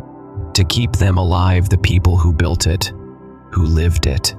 We don't get gold or glory, Drake. We get the story." She pulled the Hell El Lumwell fragment from her pocket, its glow dim but persistent. "And maybe a piece to carry," he snorted, a weak echo of his old sneer, but nodded. "You're still a damn fool, Jensen. But yeah, maybe." He stood, brushing off his soaked jacket, and for the first time, they weren't enemies, just survivors sharing a fragile truce. A rustle broke the silence, and Kalia spun, her light landing on Captain Maka trudging up the plateau, his weathered face etched with worry. His canoe bobbed in the channel below, battered but afloat. "You owls still breathing?" he called, his tone gruff but relieved. "Saw the storm die, figured you either fixed it or drowned trying." He squinted at the spire, then at Kalia's hand, the fragment glinting. "What'd you do?" "Stopped a god," she said, half smiling despite herself. "Or pissed him off. Either way, the island's safe for now." She glanced at the stairwell, a shadow of doubt lingering. Nansapwe was gone, but gods didn't die easy, and Nan Madol held more secrets than one cavern could contain. Maka grunted, crossing his arms. "Old stories say Nansapwe never quits. You broke something, sure, but he's patient. SEA's patient too." He tapped his chest, a gesture of respect or warning. "You're marked now, lady. Island knows you." The words settled heavy, and Kalia felt the spiral burn pulse faintly, a reminder of her choice. She nodded, accepting it not as a curse, but a bond. "Then I'll keep watch," she said, her voice firm. "Let's go." They descended to the canoe, the journey back to Colonia quiet, save for the slap of waves and Maka's muttered prayers. The town slept, oblivious to the night's war, but Kalia felt the weight of every glance from the locals.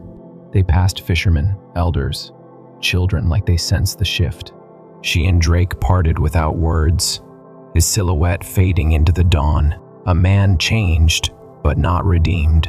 Kalia kept the Lumwell fragment close, its glow a beacon as she planned her next move, documenting Nan Madol, protecting it, listening for the past's whispers. Days later, she stood on a cliff overlooking the ruins, the sun painting the basalt gold. The fragment rested in her palm, and she saw it now not just a relic, but a promise. The sea was calm, the island breathing, and she knew her work wasn't over. Nansapwe might return, the drowned might stir, but she'd be ready guarding what mattered, holding it tight. Weeks turned to months, and Kalia made Pohnpei her home, her tent pitched near Nan Madol's edge. Her days spent mapping its islets, her nights transcribing the carvings she'd photographed in the cavern. The Halum Well fragment sat on her desk, its glow steady, a quiet companion.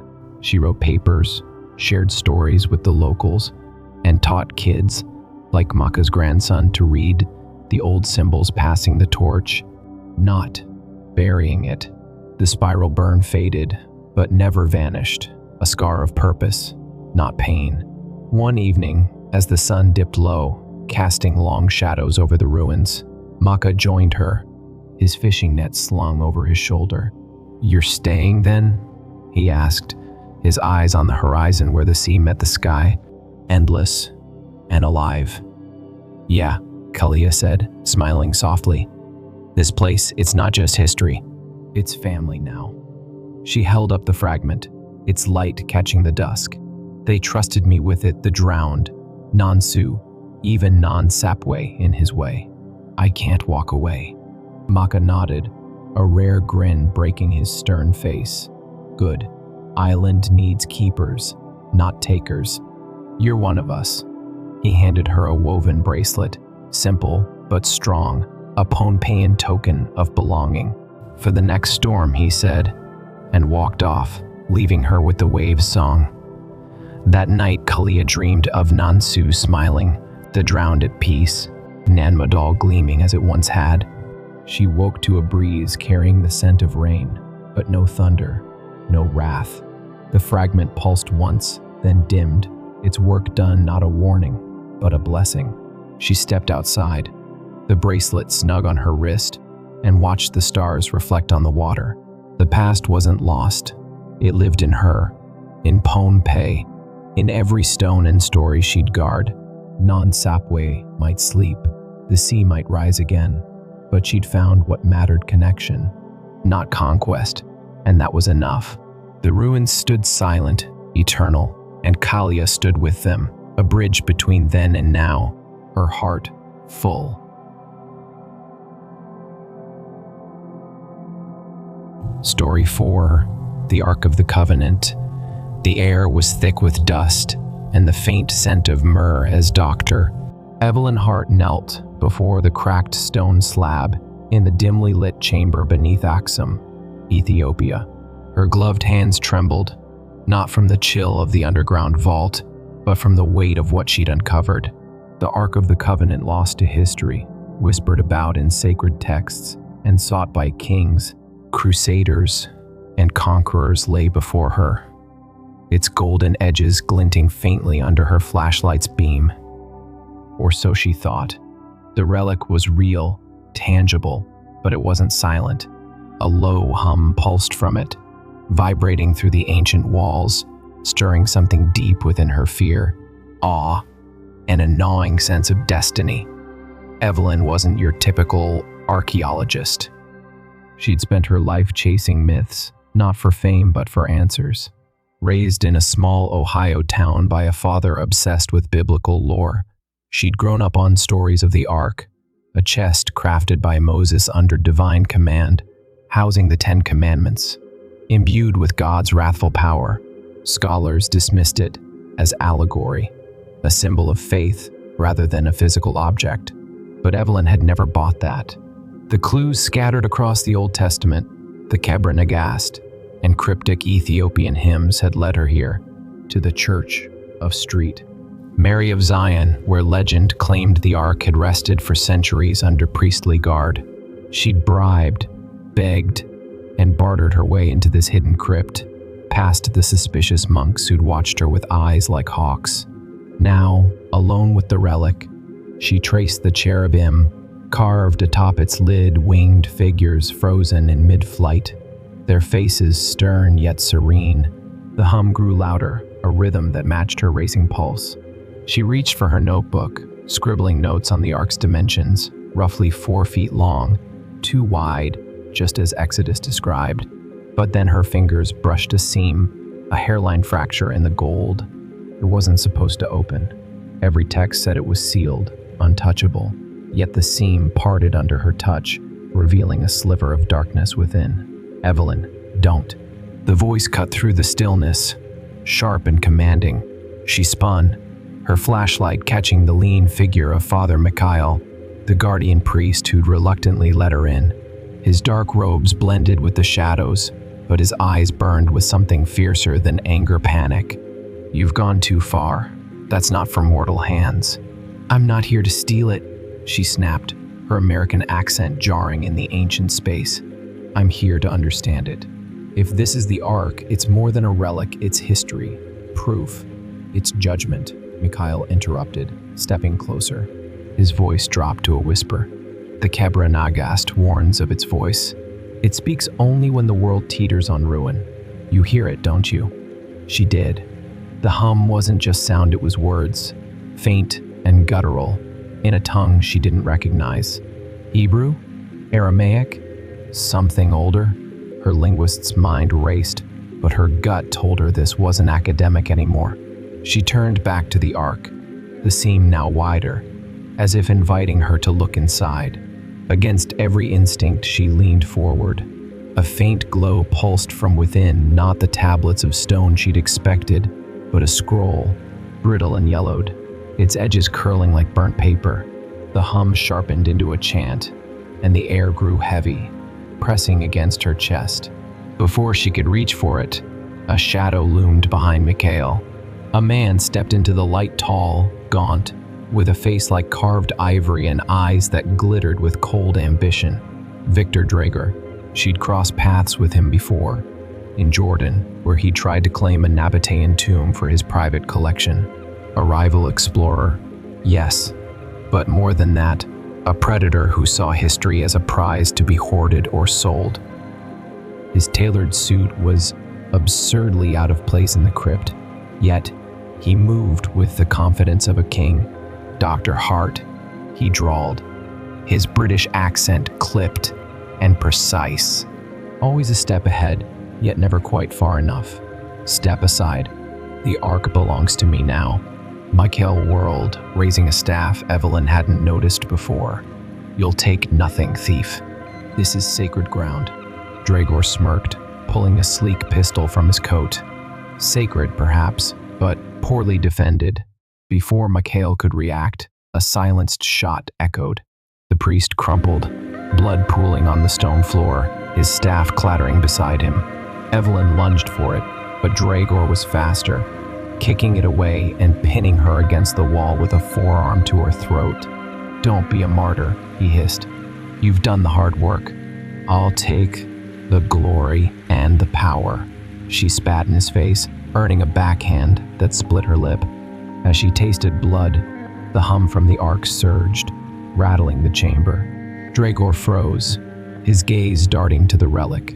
The scroll inside glowed brighter, its script now visible angular, jagged, like no language Evelyn knew. But she felt it, a pull that bypassed reason. It was speaking to her, not him. You hear it too, don't you? She rasped, seizing the moment. It's not yours to control. Draegor's grip tightened, but his eyes betrayed uncertainty. He released her, stepping toward the Ark, mesmerized. Evelyn scrambled to her feet, snatching Michael's staff, not a weapon, she realized, but a key, its tip etched with symbols, matching the Ark's lid.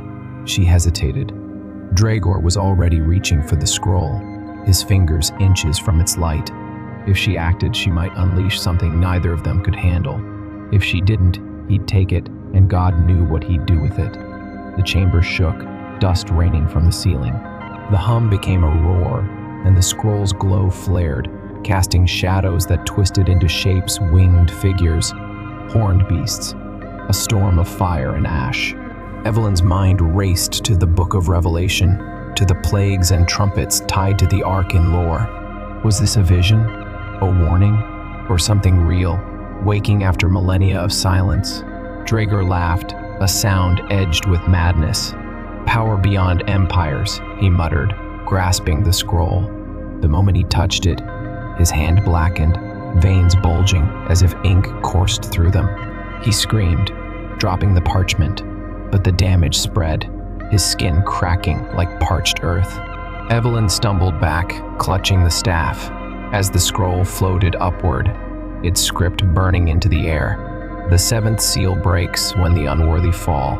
The words weren't just Hebrew, they were alive, shifting, rewriting themselves into a prophecy that spanned centuries.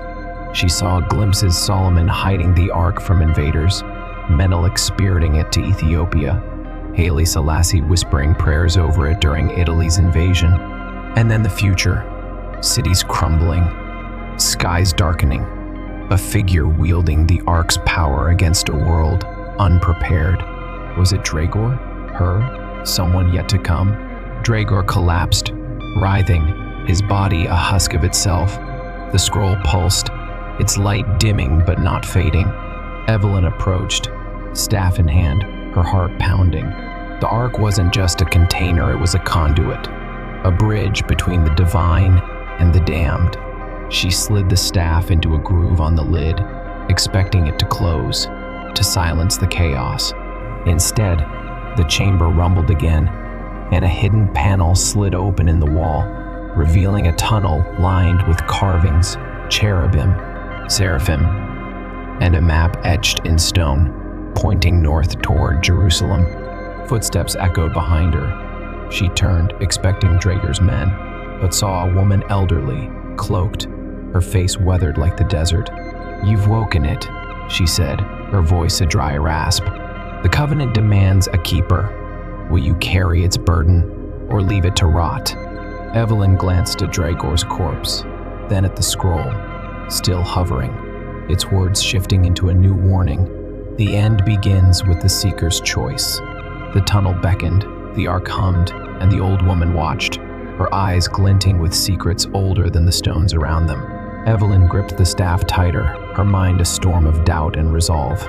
She'd come for answers, but now she faced a mystery that could reshape the world or destroy it. Evelyn's breath caught in her throat as she stared into the tunnel, its walls pulsing faintly with the same golden glow that emanated from the ark. The old woman's words hung heavy in the air. The covenant demands a keeper, and the scroll's prophecy burned into her retinas. The end begins with the seeker's choice. She wasn't ready for this. She'd spent her career unearthing the past, not shaping the future. But the hum from the ark tugged at her, a siren call she couldn't ignore. Dragor's blackened corpse lay as a warning: touch it, claim it, and risk annihilation. Yet leaving it here, unguarded, felt like abandoning a lit fuse. "Who are you?" Evelyn demanded, turning to the old woman. Her flashlight beam trembled, casting jagged shadows across the stranger's lined face. Up close, she noticed details. A pendant shaped like a menorah dangling from her neck, eyes that seemed to hold centuries of grief. "I am Tirza," the woman said, stepping forward with a grace that belied her age. "Last of the Kohathites, keepers of the ark since the days of Moses. My kin bore it across the desert, hid it from Philistines, shielded it from Babylon's greed. Now it calls again, and I am too old to answer." Evelyn's mind raced. The Kohathites Levites tasked with carrying the ark, forbidden to touch it directly. Their role detailed in Numbers 4. If Tirza spoke truth, she was a living relic, a thread to the ark's ancient past. But why her? Why now? "You expect me to believe you're thousands of years old?" Tirza's lips curved into a faint, bitter smile. "Not in body, child. In duty. The bloodline endures, as does the burden. The ark chooses its keepers, not the other way around. It chose you when you opened it." "I didn't mean to." Evelyn stopped, glancing at the seam she'd pried apart. The hum intensified, as if agreeing with Tirza. She tightened her grip on Michael's staff, its symbols warm against her palm. "What's in the tunnel? Where does it lead?" "To Jerusalem," Tirza said, her voice dropping to a whisper.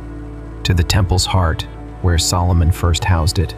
The ark senses its time approaches the seventh seal, the final judgment. It must return, or the unworthy will wield it." Evelyn's historian brain kicked in. The first temple, destroyed by Nebuchadnezzar in 587 BCE, was said to have held the ark until it vanished.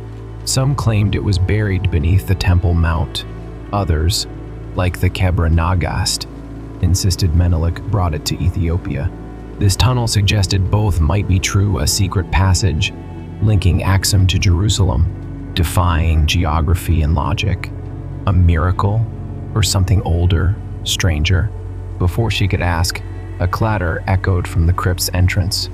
Voices harsh, clipped, speaking in a mix of English and Amharic. Drager's men. Evelyn cursed under her breath. She'd assumed his death would end the threat, but greed didn't die so easily. Tirza grabbed her arm, her grip surprisingly strong. "They come for the scroll. We must move." Evelyn hesitated, eyeing the ark. It was too heavy to carry, too sacred to abandon. But the scroll light, glowing, alive, felt like the key. She snatched it from the air, wincing as its heat seared her fingertips. Unlike Drager, she didn't burn. The script shifted again, forming a map overlaying the tunnel's carvings, a winding path through mountains, deserts, and seas, marked with stars and cryptic glyphs. "Lead the way," she told Tirza, shoving the scroll into her satchel. The old woman nodded, darting into the tunnel with a speed that left Evelyn scrambling to keep up. The passage sloped downward, its air growing cooler, damper, the walls slick with moss.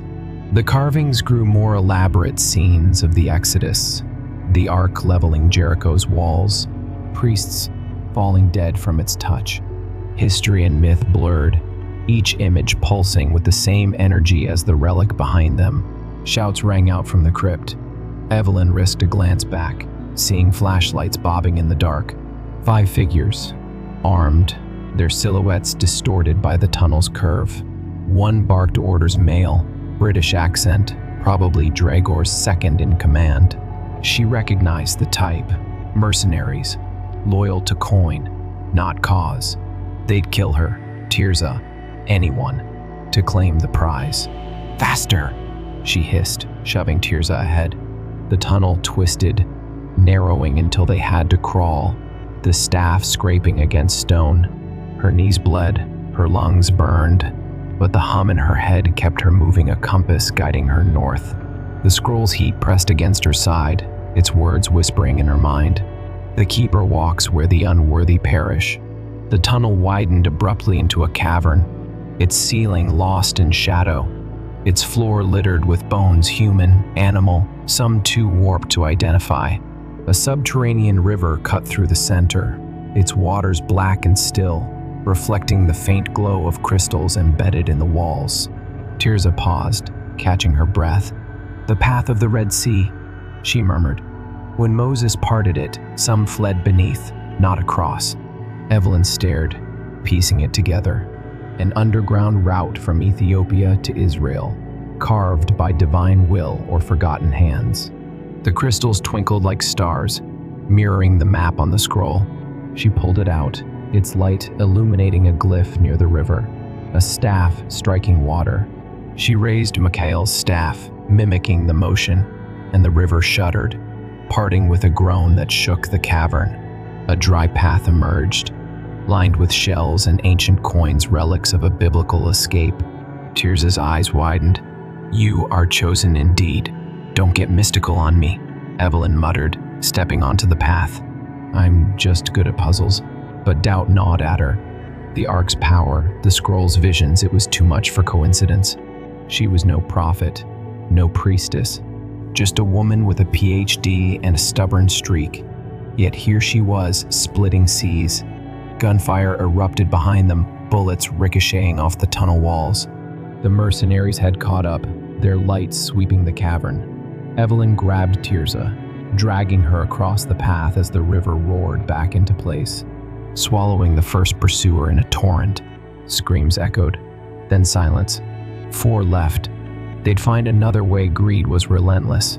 The far side of the cavern opened into a stairwell, spiraling upward, its steps worn smooth by time. Evelyn climbed, legs aching, the scroll's heat a constant reminder of her burden. Tirza followed, chanting softly in Hebrew prayers, curses. Evelyn couldn't tell. The air grew warmer, drier, the crystals fading into rough sandstone. Hours passed, or minutes, time blurred in the dark. At last, they emerged into a chamber beneath a dune, the night sky visible through a collapsed ceiling. Stars blazed overhead, brighter than any Evelyn had seen, arranged in a pattern matching the scroll's map. She checked her compass northwest, toward Israel.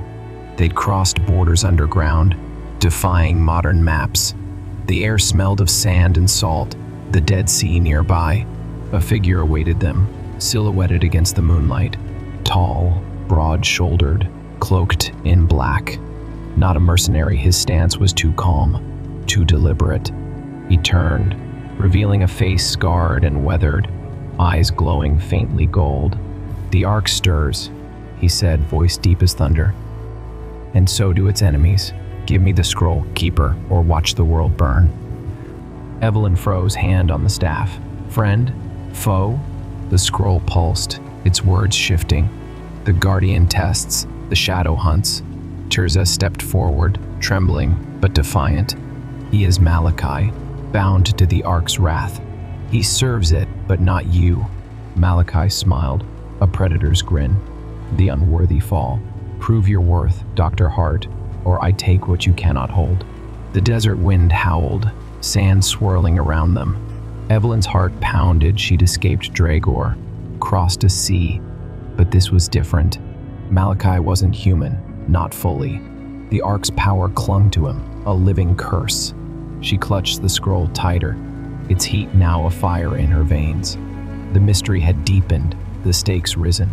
Jerusalem lay ahead, but so did judgment, and she wasn't sure she'd survive it. Evelyn's boots crunched against the desert sand as she faced Malachi, the scroll's heat searing through her satchel like a live coal.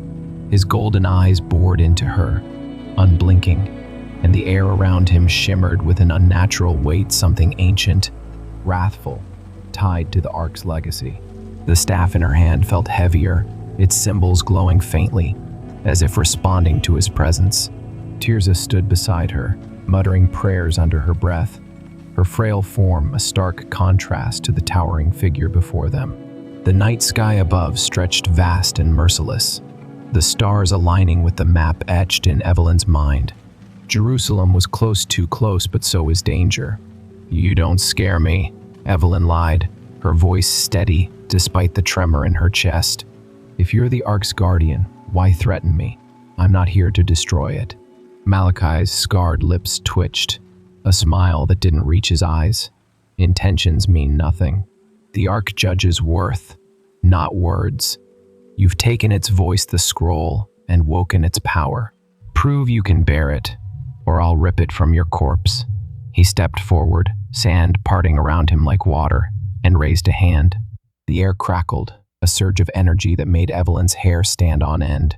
The scroll flared in her satchel, its light bleeding through the leather, casting jagged shadows across the dunes. She stumbled back, clutching the staff, its tip sparking as she thrust it forward instinctively. A pulse of force erupted from it, slamming into Malachi. He staggered, surprise flickering across his face but didn't fall. "Interesting," he rumbled, brushing sand from his cloak. "The staff of Mikhail recognizes you, but recognition isn't enough." Before Evelyn could process that, the ground trembled. A low roar echoed from the horizon vehicles, engines snarling through the night. Headlights pierced the darkness, 3 jeeps barreling toward them, their tires kicking up plumes of dust. Dragor's men had found a way around the river, relentless as vultures circling a kill. Malachi didn't flinch, his gaze locked on Evelyn, as if the approaching threat was beneath his notice. "Friends of yours?" he asked, voice dripping with mockery. "Hardly," she snapped, glancing at Tirzah. "We need to move, now." The old woman nodded, pointing toward a cluster of rocky outcrops to the northwest. "The path lies there through the wilderness of Zin. It's where the Ark rested before entering Canaan." Evelyn didn't argue.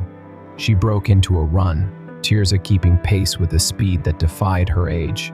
Malachi followed, his strides leisurely yet somehow matching theirs, as if the desert bent to his will. The jeeps closed in, gunfire stitching the sand behind them. Bullets whizzed past, one grazing Evelyn's arm, drawing a sharp sting and a curse. She ducked behind a boulder, dragging Tirzah down with her. Malachi stood exposed, unmoving, as rounds sparked off an invisible barrier around him. "Show off," Evelyn muttered, checking her wound shallow. Bleeding, but she'd live. She pulled the scroll from her satchel, its light dimming as if conserving strength. The map had shifted again, now showing a jagged line through the outcrops, marked with a symbol, a flame within a circle. Her mind flashed to numbers 20 Moses striking the rock at Zin, water gushing forth. Another test? The jeeps screeched to a halt, disgorging 6 men in tactical gear, faces masked, rifles raised. Their leader, a wiry man with a clipped British accent, barked orders. "Fan out." The woman's got the scroll. "Kill the others, but bring her alive." Evelyn gripped the staff, her pulse racing. She wasn't a fighter. She'd spent her life with books and shovels, not guns. But the Ark's power coursed through her, a wild, untamed thing she barely understood. She glanced at Tirzah. "Any ideas?" "The flame," Tirzah whispered, pointing at the scroll. "Strike the rock." Evelyn hesitated, then slammed the staff against the boulder. The impact reverberated up her arms, and for a moment, nothing happened. Then the stones split with a deafening crack, a geyser of flame erupting skyward. The mercenaries screamed, scattering as fire rained down, igniting one jeep in a fireball that lit the night. Evelyn stared, dumbfounded. Water in the Bible, fire now had the Ark rewritten the rules? Malachi laughed, a sound like grinding stones. The Covenant adapts. You wield it crudely, but it listens. The surviving mercenaries regrouped, their leader shouting into a radio. Evelyn didn't wait to hear the plan. She bolted for the outcrops, Tirza and Malachi behind her. The terrain grew treacherous, sharp stones, hidden crevices, the air thick with heat from the fading flames. The scroll's map guided her, its path weaving through a canyon that smelled of sulfur and salt. The Dead Sea loomed to their left, its surface a mirror reflecting the chaos. Hours blurred into a haze of exhaustion and adrenaline. The mercenaries' pursuit faded, but Evelyn knew they'd return better armed, better prepared. She collapsed against a cliff face, chest heaving. The scroll clutched to her chest. Tirza sank beside her, breathing hard, while Malachi stood watch, his silhouette blending with the shadows. "We're close," Tirza said, tracing a finger along the canyon wall. Faint carvings emerged under her touch, Hebrew letters spelling Kadesh, the oasis where Miriam died, where Moses faltered. The Ark passed here on its way to Zion. Evelyn nodded, piecing it together.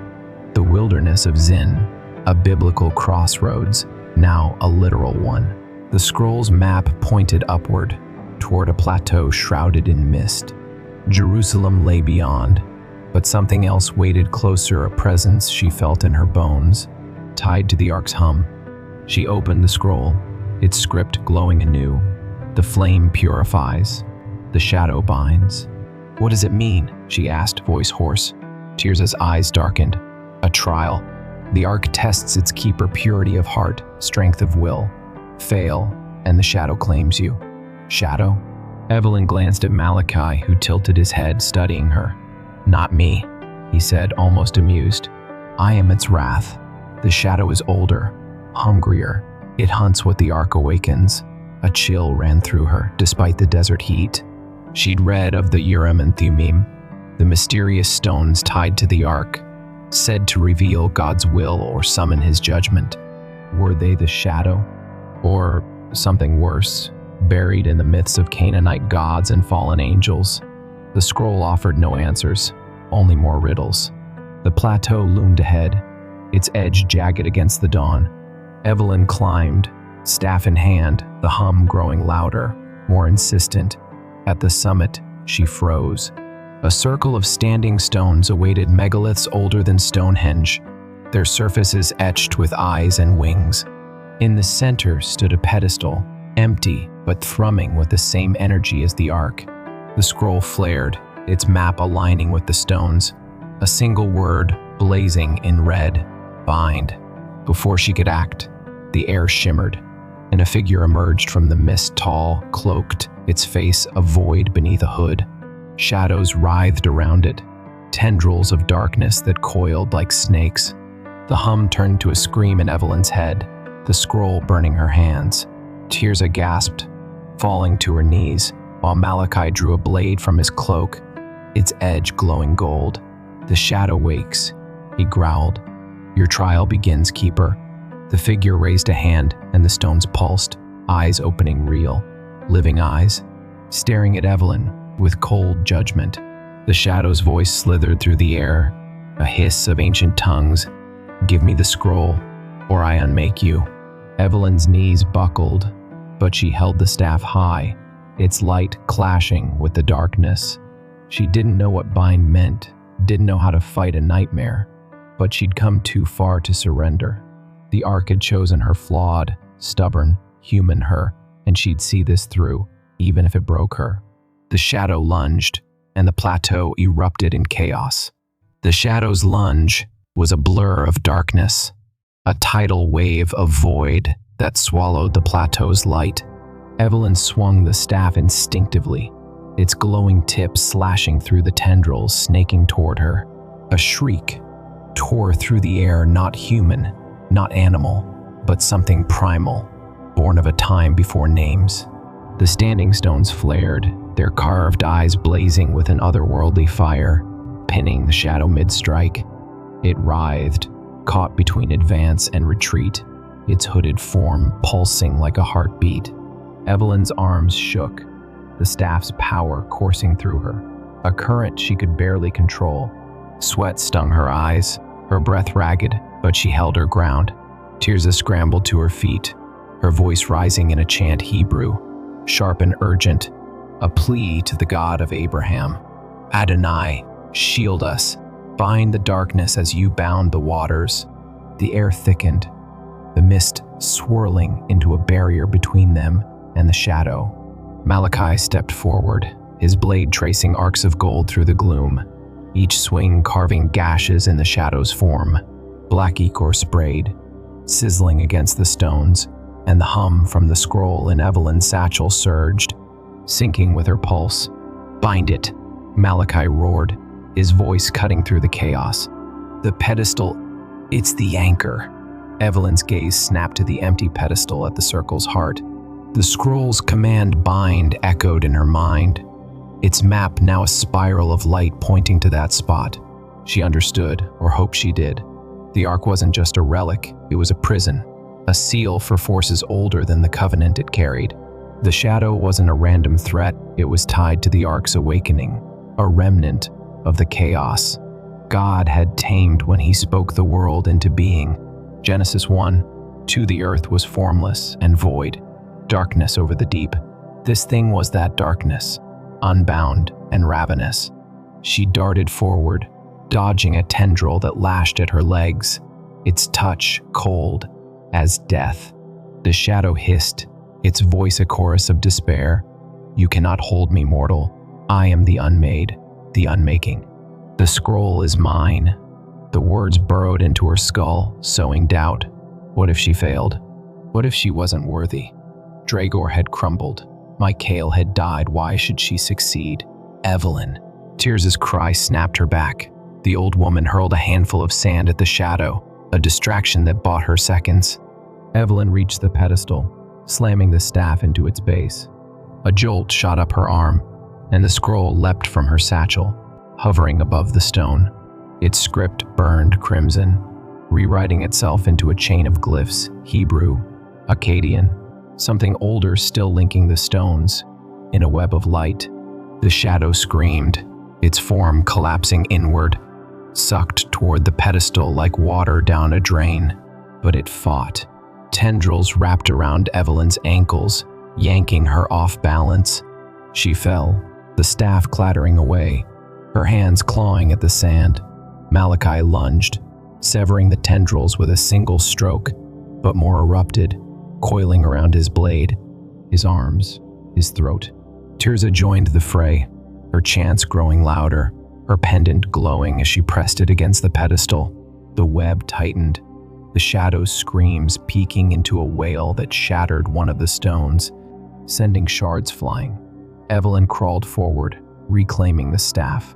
Her vision swam blood loss from her arm, exhaustion, the weight of the Ark's power, but she forced herself up. The scroll's light pulsed with her heartbeat, its final glyph forming, a circle pierced by a flame. She raised the staff and drove it into the pedestal center, shouting the only words that came to mind, "Be bound." The plateau erupted in a flash of white fire. The shadow convulsed, its form shredding into ribbons of darkness that spiraled into the pedestal, trapped beneath the scroll as it fused to the stone.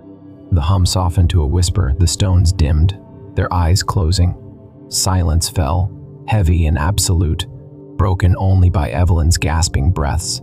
She sank to her knees, the staff slipping from her grasp. Tirza slumped beside her, pale but alive, her pendant dark. Malachi stood over the pedestal, his blade sheathed, his golden eyes narrowed. "It's done," he said, voice low. For now? Evelyn rasped, glaring up at him. "What the hell was that thing?" "The Nameless," Tirza answered, her tone weary. "A shard of the chaos before creation. bound when the Ark was forged. It wakes when the covenant weakens, when faith falters, when keepers fail. You held it, Evelyn. You passed. Passed? She laughed, bitter and shaky. I nearly died. We all did. Malachi tilted his head, studying her. Death is the least of the trials. The Ark tests the soul, not the body. You bound the shadow, but it's not gone only sleeping. The scroll holds it, but the Ark itself calls louder now. Its enemies hear it. As if on cue, a distant rumble shook the plateau engines, closer than before. The mercenaries hadn't given up. Evelyn forced herself to stand, retrieving the staff. The scroll, now fused to the pedestal, glowed faintly, its map etched in stone, pointing beyond the plateau toward Jerusalem's golden hills. But a new symbol had appeared, a horn, curved and ancient, glowing red. The shofar, Tirza murmured, tracing the glyph. The ram's horn that felled Jericho's walls. It's the next key, the Ark's voice made manifest. Evelyn's stomach sank. Another relic, another chase. She'd barely survived this, and now the stakes were climbing. Where is it? Buried, Malachi said, his tone flat. Beneath the mount, where Solomon hid it from the Babylonians. The shadow was a guardian other's weight, stronger, older. The Ark draws them like moths to flame. A jeep crested the plateau's edge, its headlights blinding.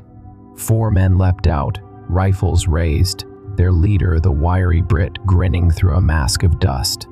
End of the line, Dr. Hart.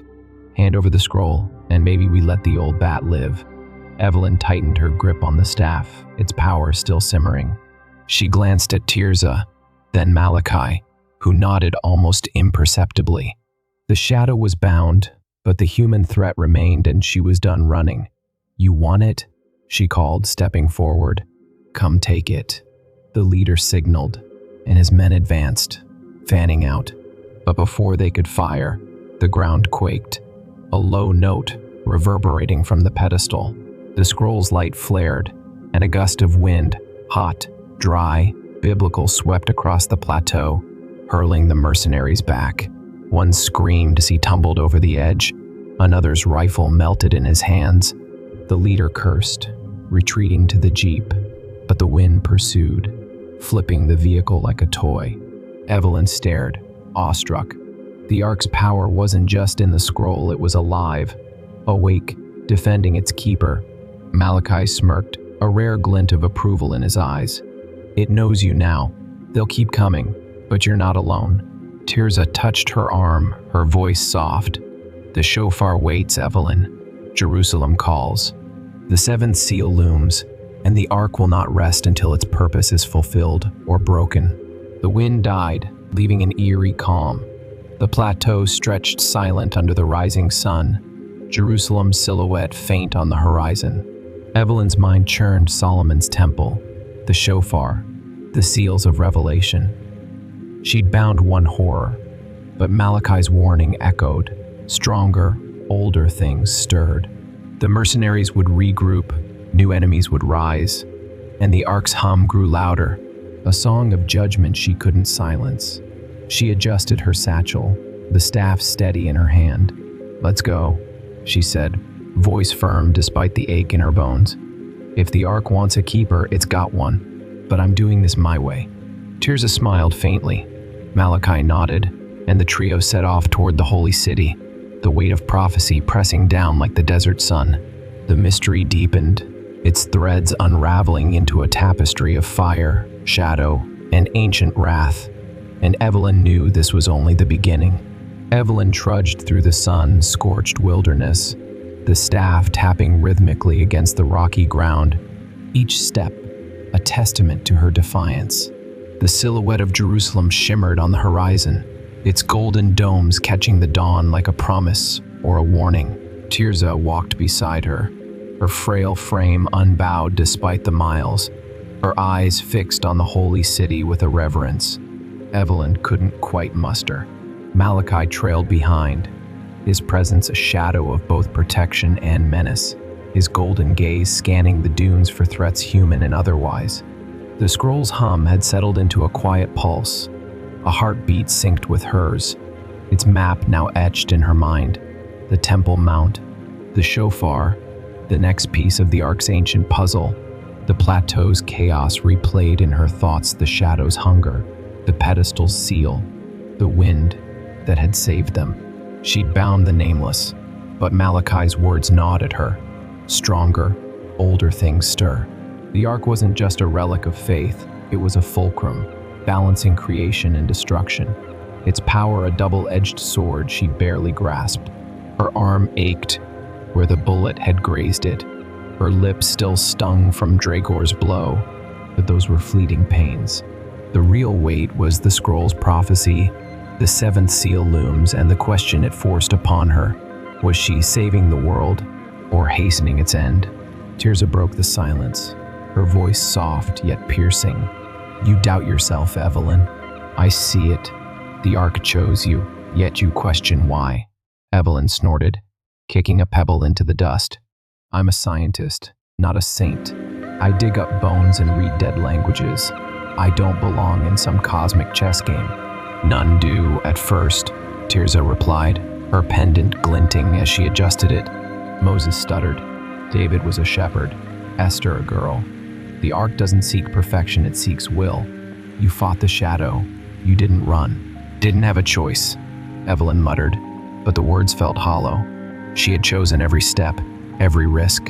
From Oxum's crypt to this desert, she'd chased the mystery, not just for proof, but for meaning. Her father's voice echoed in her memory, reciting psalms over cracked coffee mugs. The Lord is my shepherd, I shall not want. She'd rolled her eyes then, but now, with the Ark's hum in her veins, she wondered if he'd been preparing her for this. Malachi's deep voice cut in, sharp as his blade. Choice or not, you're marked. The shofar isn't a trinket, it's the Ark's breath. Its call to judgment. The Mount hides it, but so do its watchers. They'll test you harder than the shadow did. Who? Evelyn demanded, stopping to face him. More shadows? More mercenaries? Both, he said, his scarred face unreadable. And worse.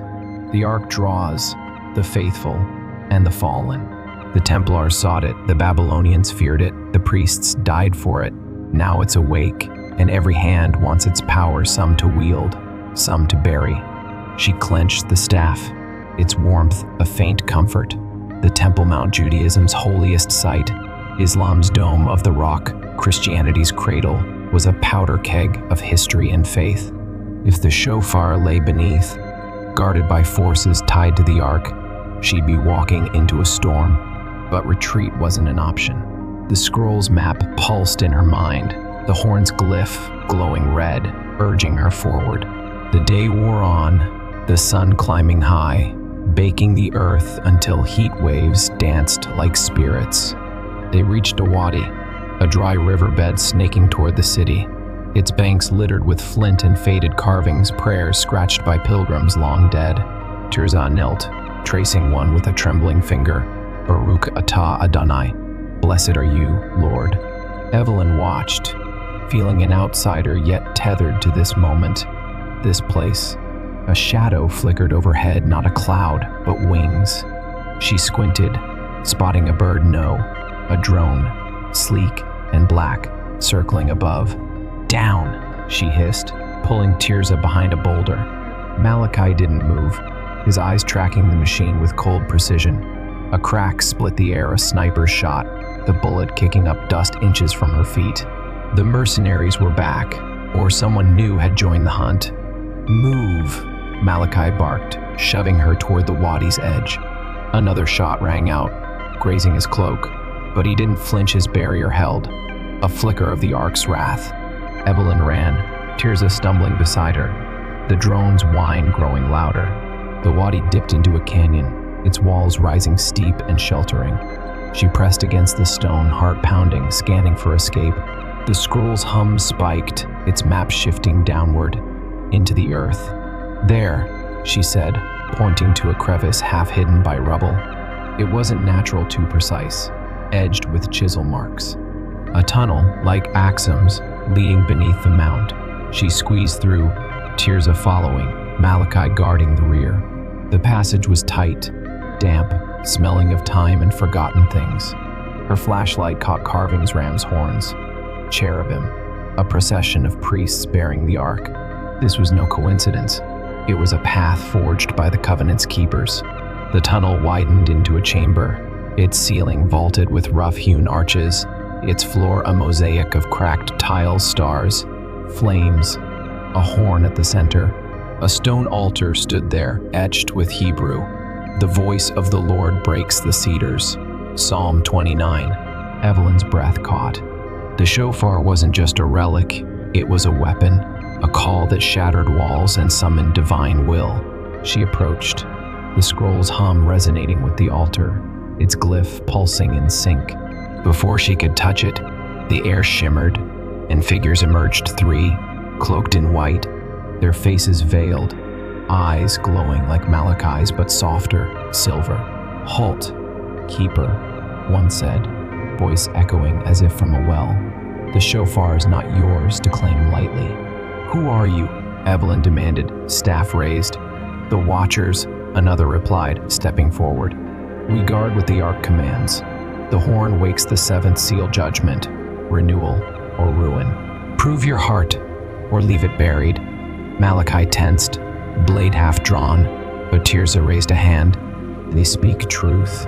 The shofar tests the soul's intent, mercy or vengeance, faith or fear." Evelyn's mind raced. Revelation's seventh seal silence in heaven, trumpets of woe. She'd seen the Ark's wrath, bound its shadow, but mercy, faith? She was no believer, not like Tirzah. Yet she'd fought for this, bled for it, not for power but for understanding. "I want answers," she said, voice steady. "Not destruction. If the Ark's awake, let it speak through me, not them." She gestured upward, to the unseen hunters. The Watchers exchanged glances, their veils rippling. The first nodded, and the altar rumbled, splitting to reveal a horn curved, ancient, its surface shimmering with an inner light.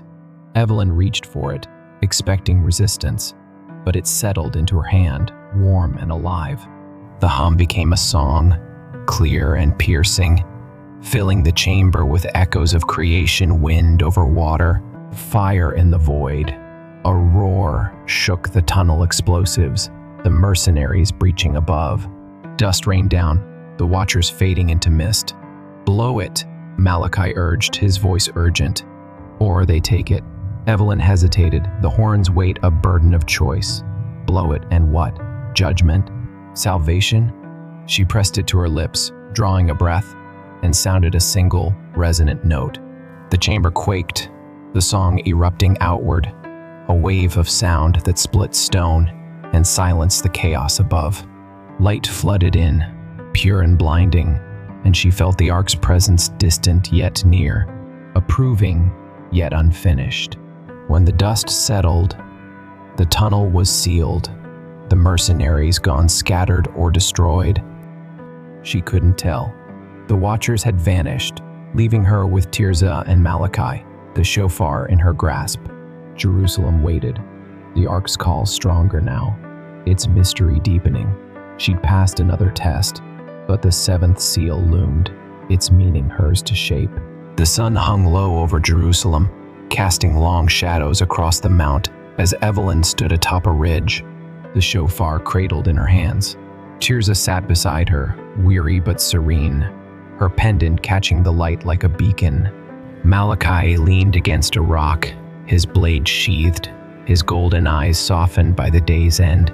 The city below buzzed with life prayers rising from the western wall, bells tolling from churches, the muezzin's call weaving through the air. Evelyn felt the scroll's hum, the shofar's song, the Ark's distant heartbeat, a chorus of past and present, faith and doubt binding her to this moment. She hadn't blown the horn again. Once was enough, its note a bridge between her will and the divine, scattering the immediate threat but leaving the greater mystery intact. The seventh seal hadn't broken, not yet. The Watcher's words lingered, judgment, renewal, or ruin.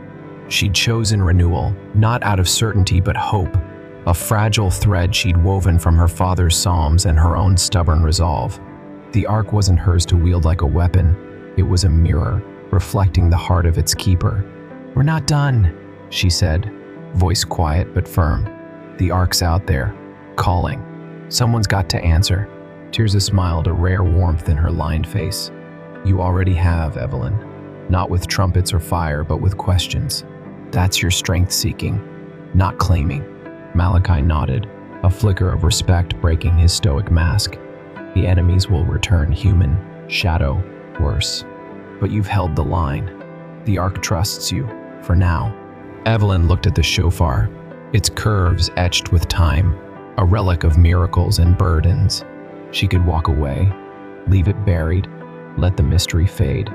But that wasn't her. She'd started this for answers, and found purpose instead, not a prophet's crown, but a keeper's duty. The world turned below, fragile yet enduring, and she knew her place in it. A bridge between the ancient and the now, guarding a power she'd never fully understand. "Let's find it," she said, standing, the horizon stretching wide and open. Together, the sun dipped lower, painting the sky gold, and the trio set off not toward an end, but a beginning, their steps echoing with the promise of meaning yet to unfold. The Ark waited, its song a whisper of hope, a reminder that even in mystery there was light.